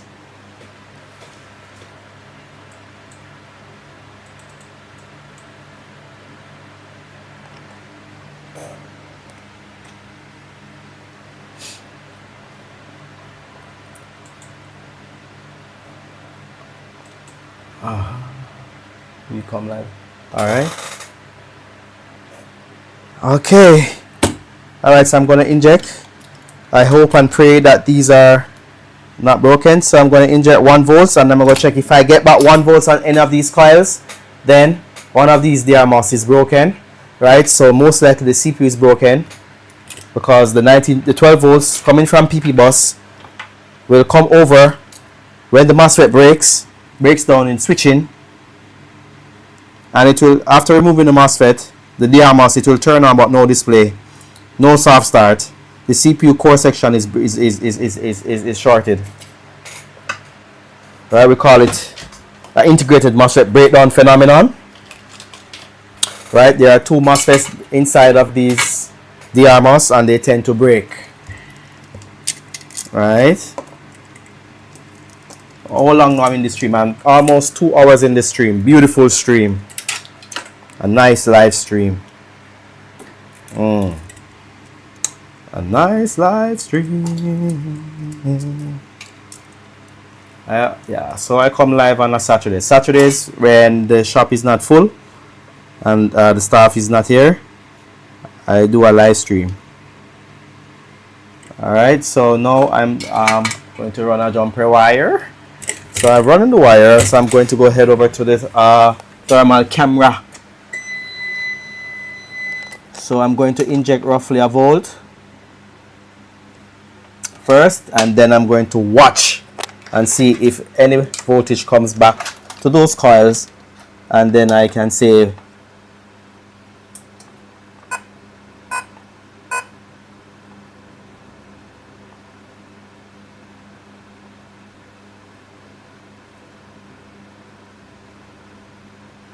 so now I'm injecting 1 volts because just in case if the CPU or the graphics card have a short,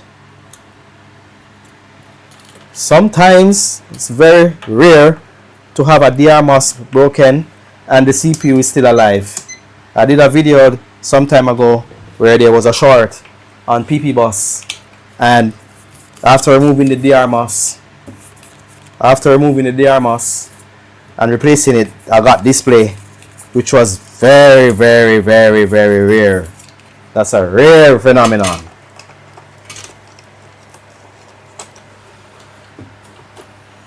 All right, so now I'm going to give power. Right, I give 1 volts. So if I get back 1 volts on these coils, all right, so there's no voltage here. Very good. Here, any voltage here? No voltage. Very good. Any voltage here? No voltage. Very good. Any voltage here? No voltage. Excellent. Any voltage here? No voltage. Very good. Anyone here? There is no voltage here, as you can see. No voltage here. No voltage here. No voltage on the VCC GT line. No voltage whatsoever. Right? See, I'm giving 1 volt here. Right? It's dropped to 0.8 volts. I don't like MacBooks. If you don't have a donor, plate repairs is horror. I don't like MacBooks. If you don't have donor plate repair is horror. Okay. Alright, so I'm not getting the voltage, so there is no broken DRMOS. None of the DRMOS are broken, so that is good. Alright, so I'm going to head over to the thermal camera. I'm going to check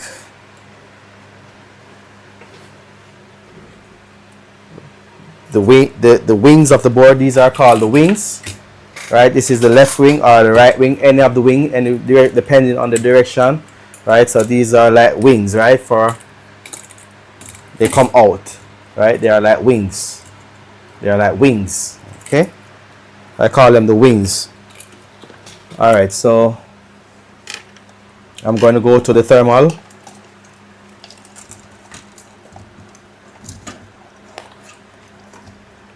All right,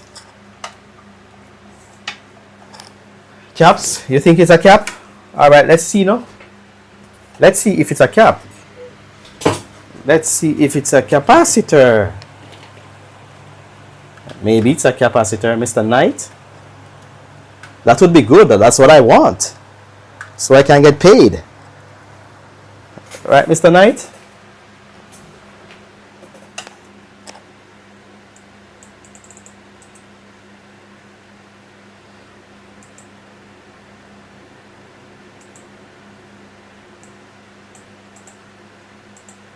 Alright, so I'm going to get the thermal camera on screen.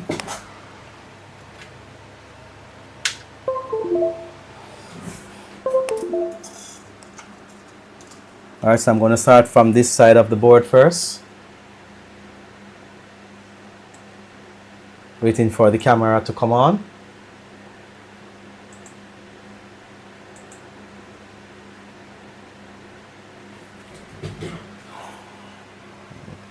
Nothing.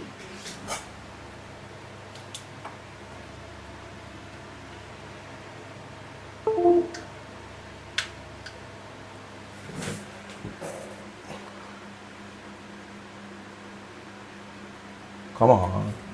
Alright, so I'm here waiting for the camera to come on.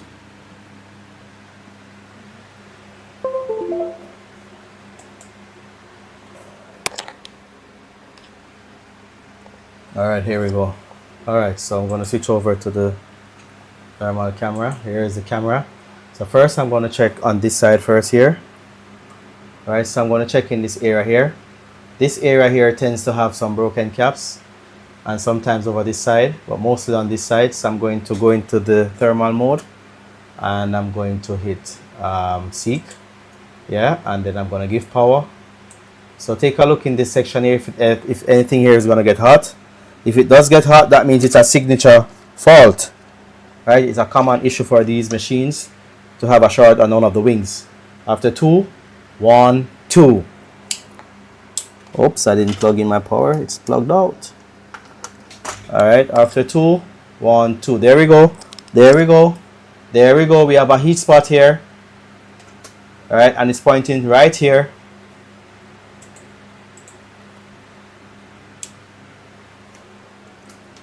So I found the problem.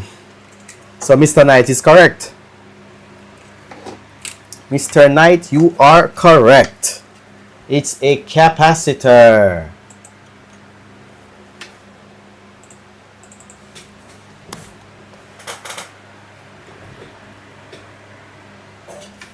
All right.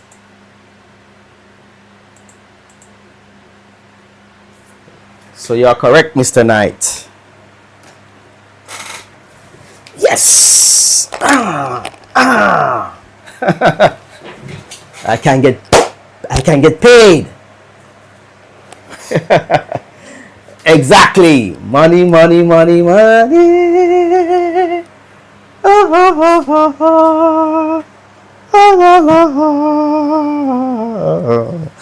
I can get paid tonight. I can get paid. All right, so it's a cap. And it's not a NAND, and it's not the CPU.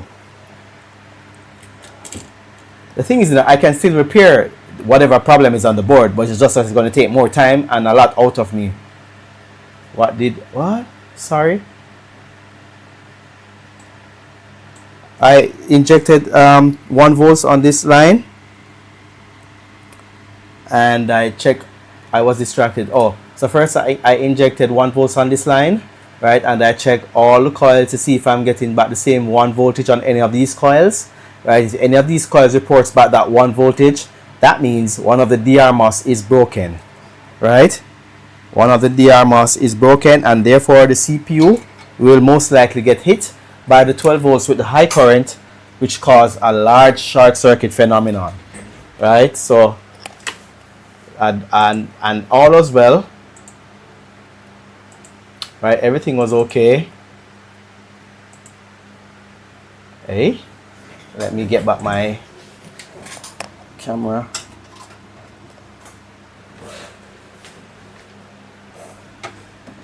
DC power supply camera.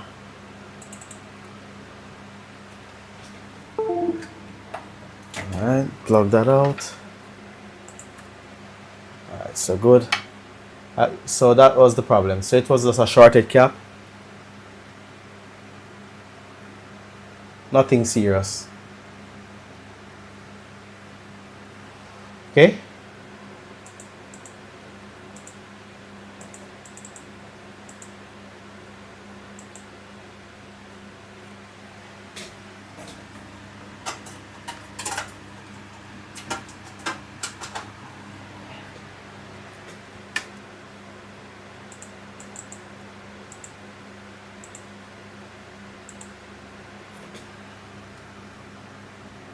Where's my camera?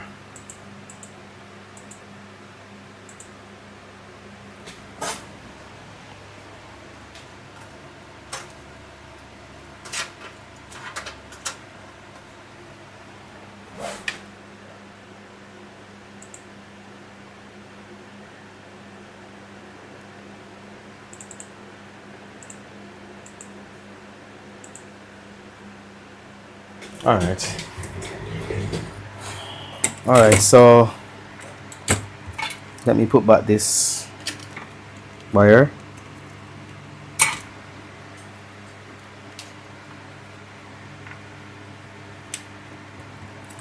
So it was on this side.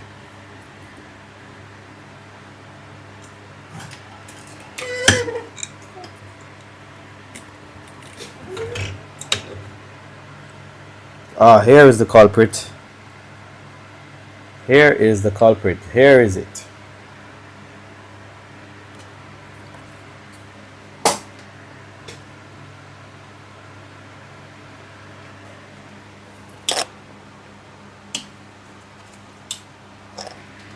See, it's drying the alcohol quickly.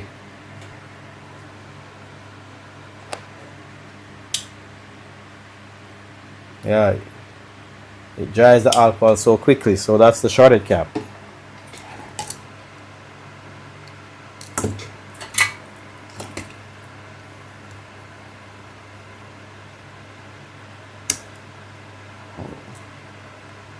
Off the board.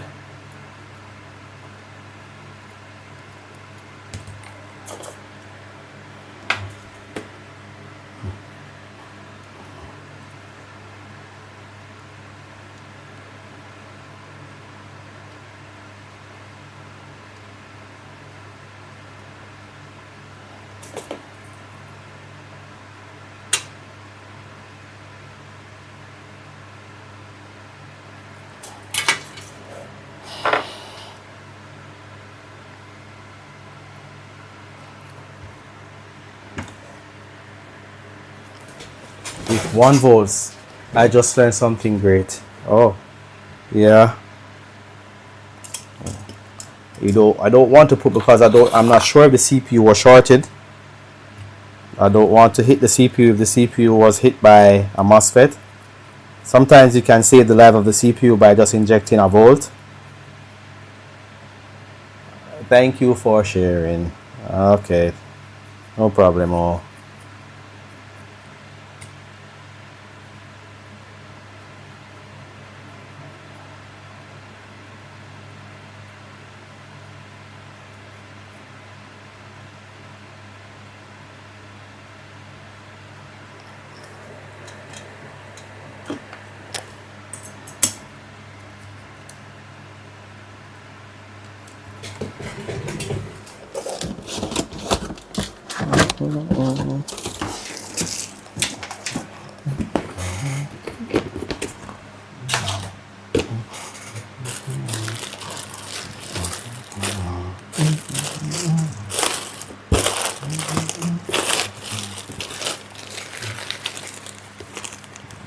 Alright, so I'm just looking for the 0603 cap.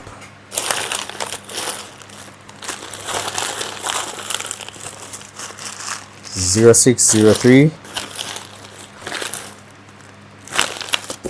A lot of searching. Oh boy.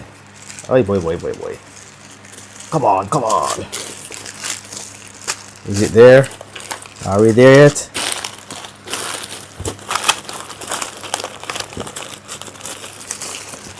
找到了。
Alright, so now I'm going to check the resistances again.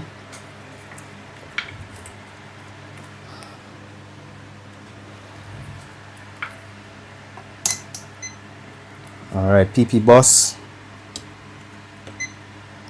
I have 243.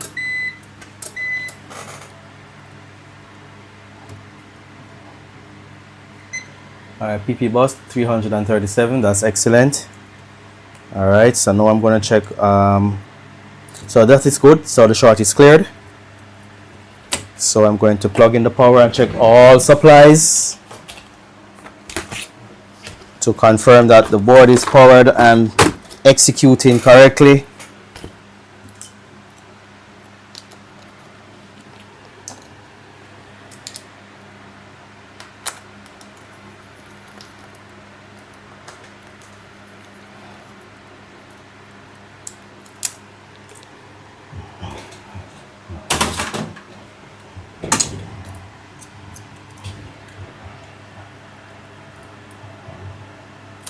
Come on.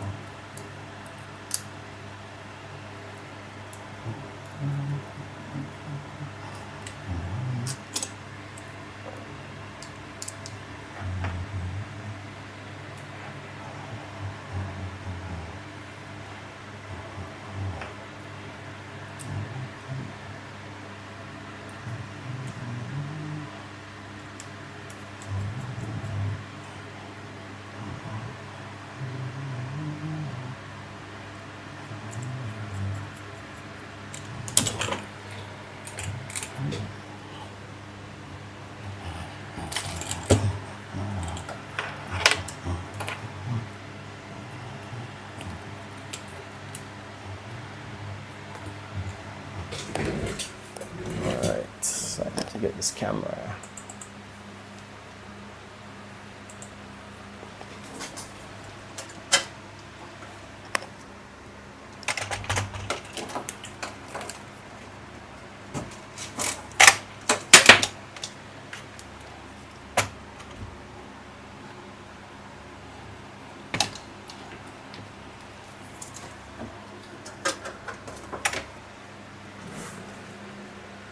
Alright, my camera should be now up and running.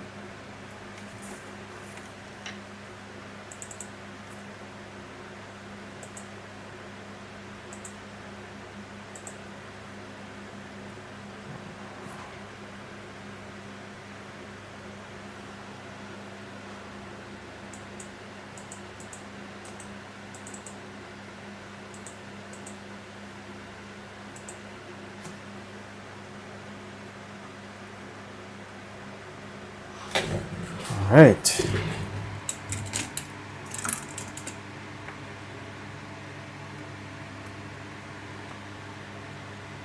Alright, so I have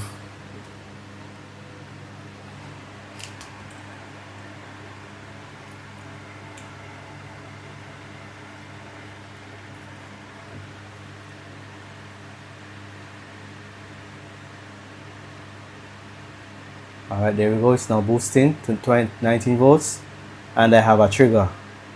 See, 290, 300, 400, power's off.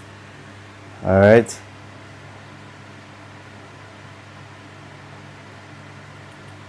Okay, so this indicates that my current is my wattage is too small.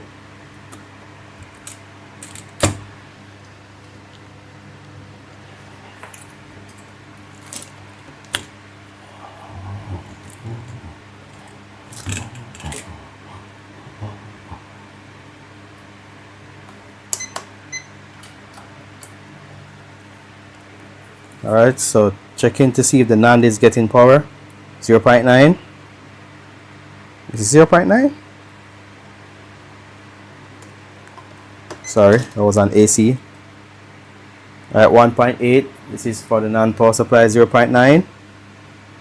0.9, excellent. Alright, 2.5 volts. Yes, 2.5 volts is there on this side.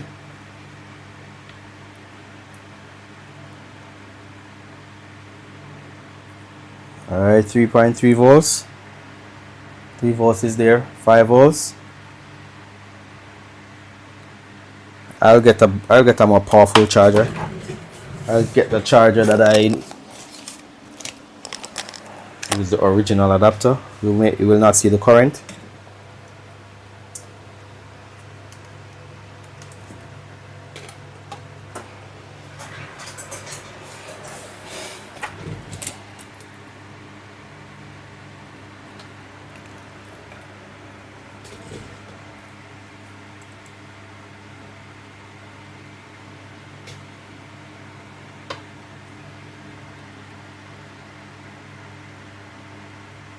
Alright, 5 volts, 3.3 volts, 5 volts.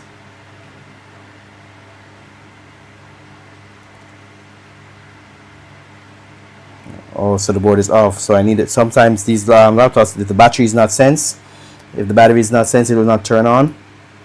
1.2 volts for the RAM, 1.35 volts, this is for GDDR5 VRAM.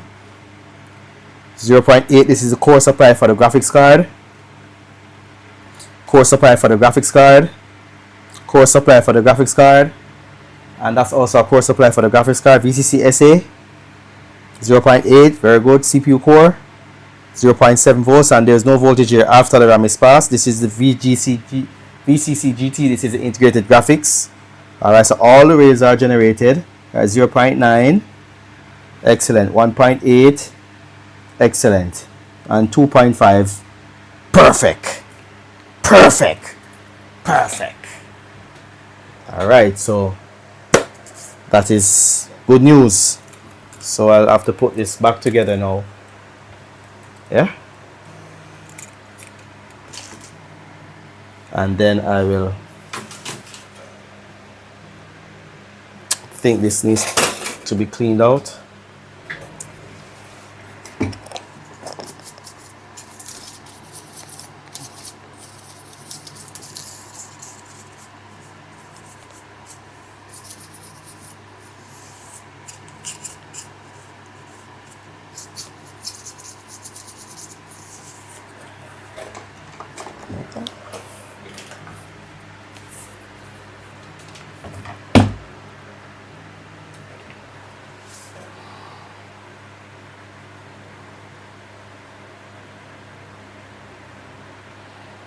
So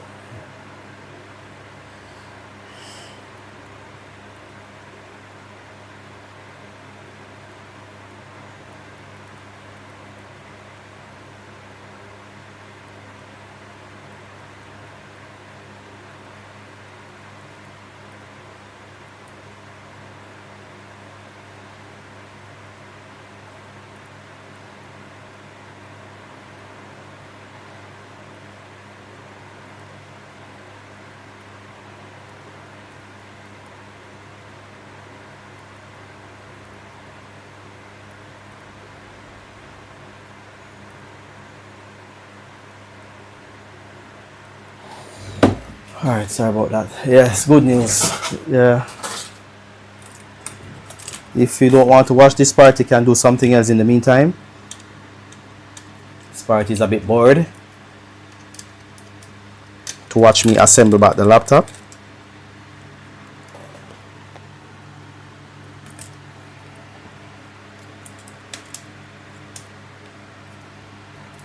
And I'm going to close the stream.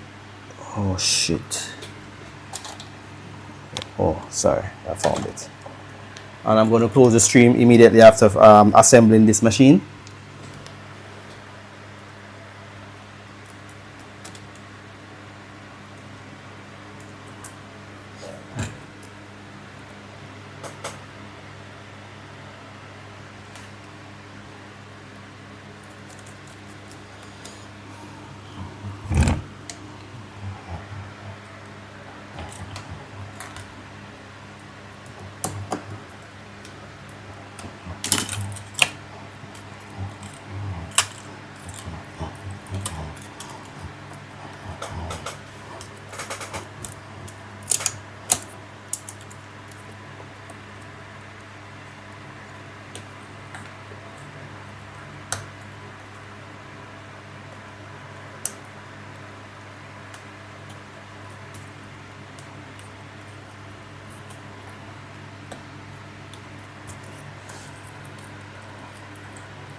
Oh boy.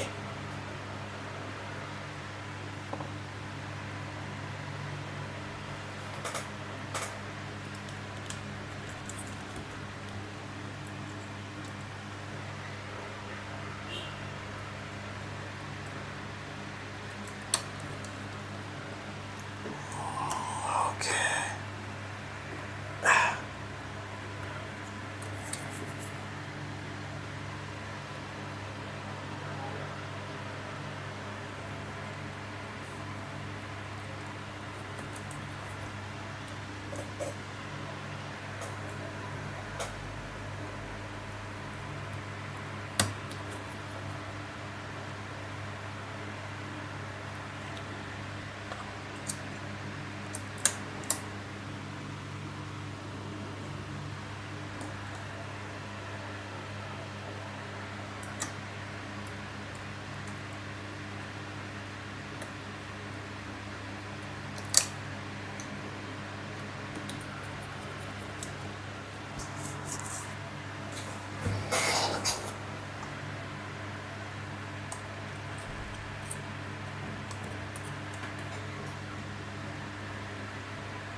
Come on, come on.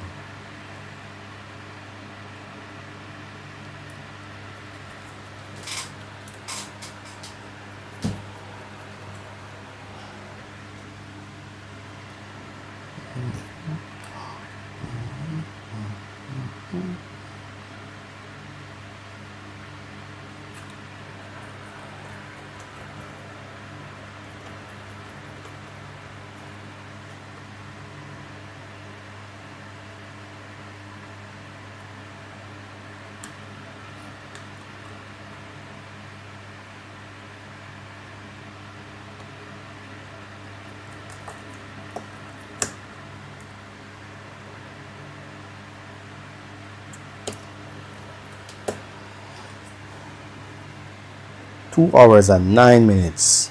Hmm.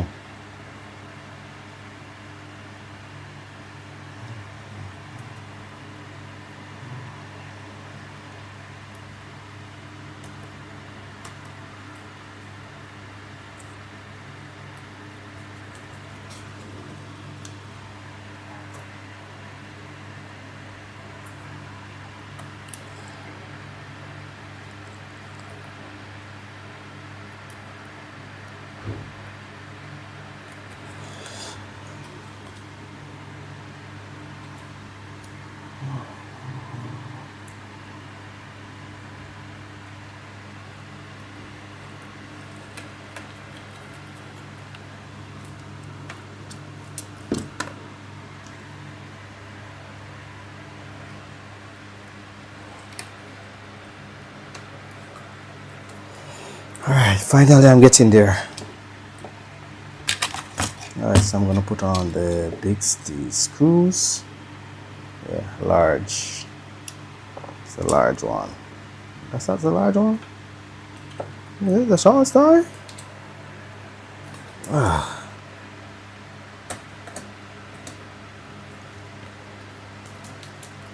That one is in. And the other big one is this one.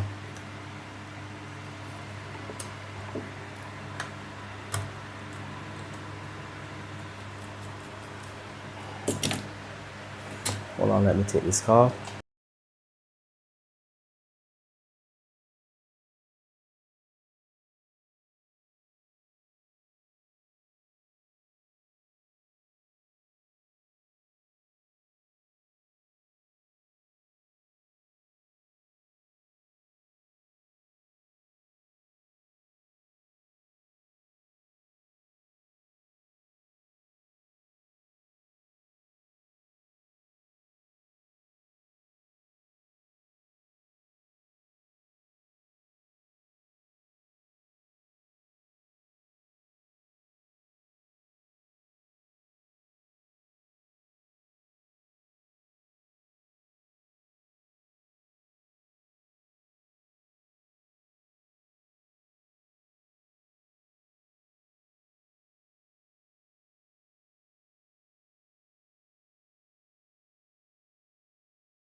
I'm so confident in the repair that I don't even have to check before I finish screwing up everything, don't it? In it. Am I that confident in the repair that I can screw up the entire laptop? I can assemble the entire laptop and doesn't have to worry about any other problems. It's just that tough.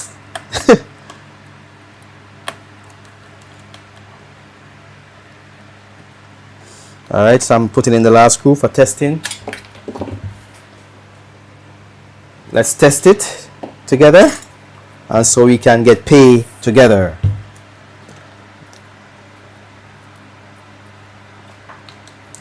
Alright, so I'm plugging in the charger. Oh, let me go for the pluggy.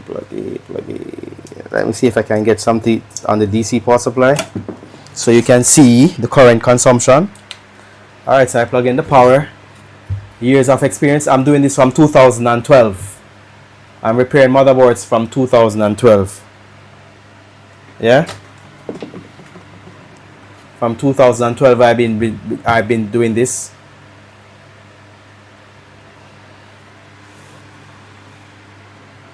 All right, so I have what the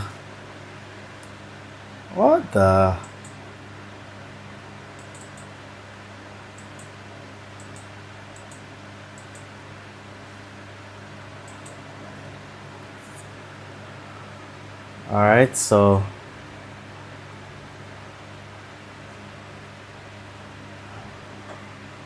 my DC power supply camera is acting up.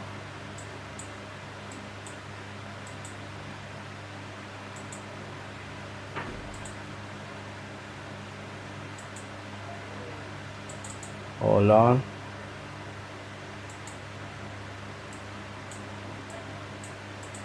I can't see my camera.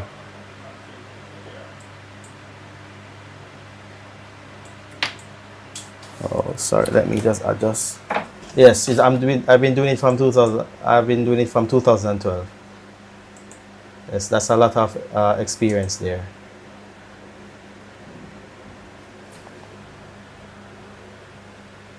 That's. Hold on, I can't find my.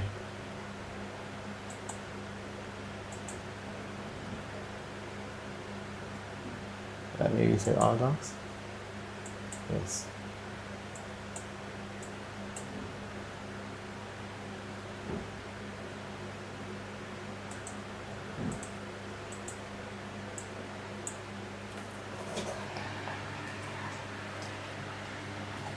Oh.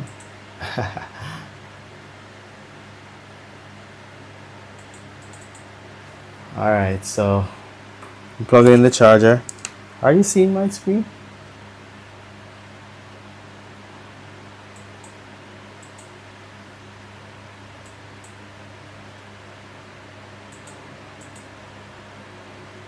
Yeah.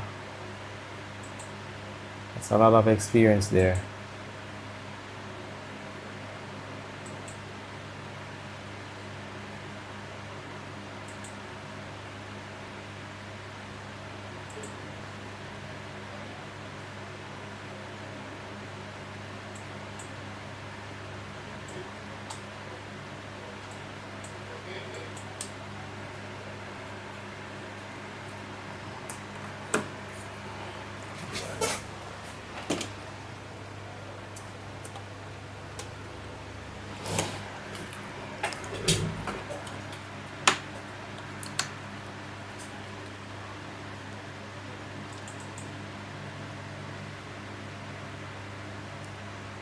Alright, so I'm getting the click.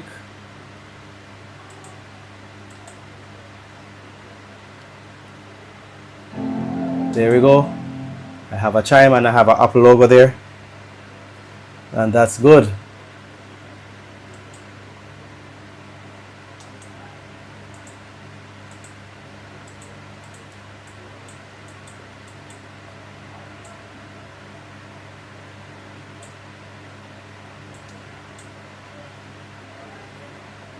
Alright, there we go. I'm not seeing my front screen here. Okay, so that's a done job there. So I'm going to close the stream now. I have 2 more laptops to go, and I think I'm going to close the stream now. So alright then, see you in another video. I'm going to do some stuff now. Alright, bye.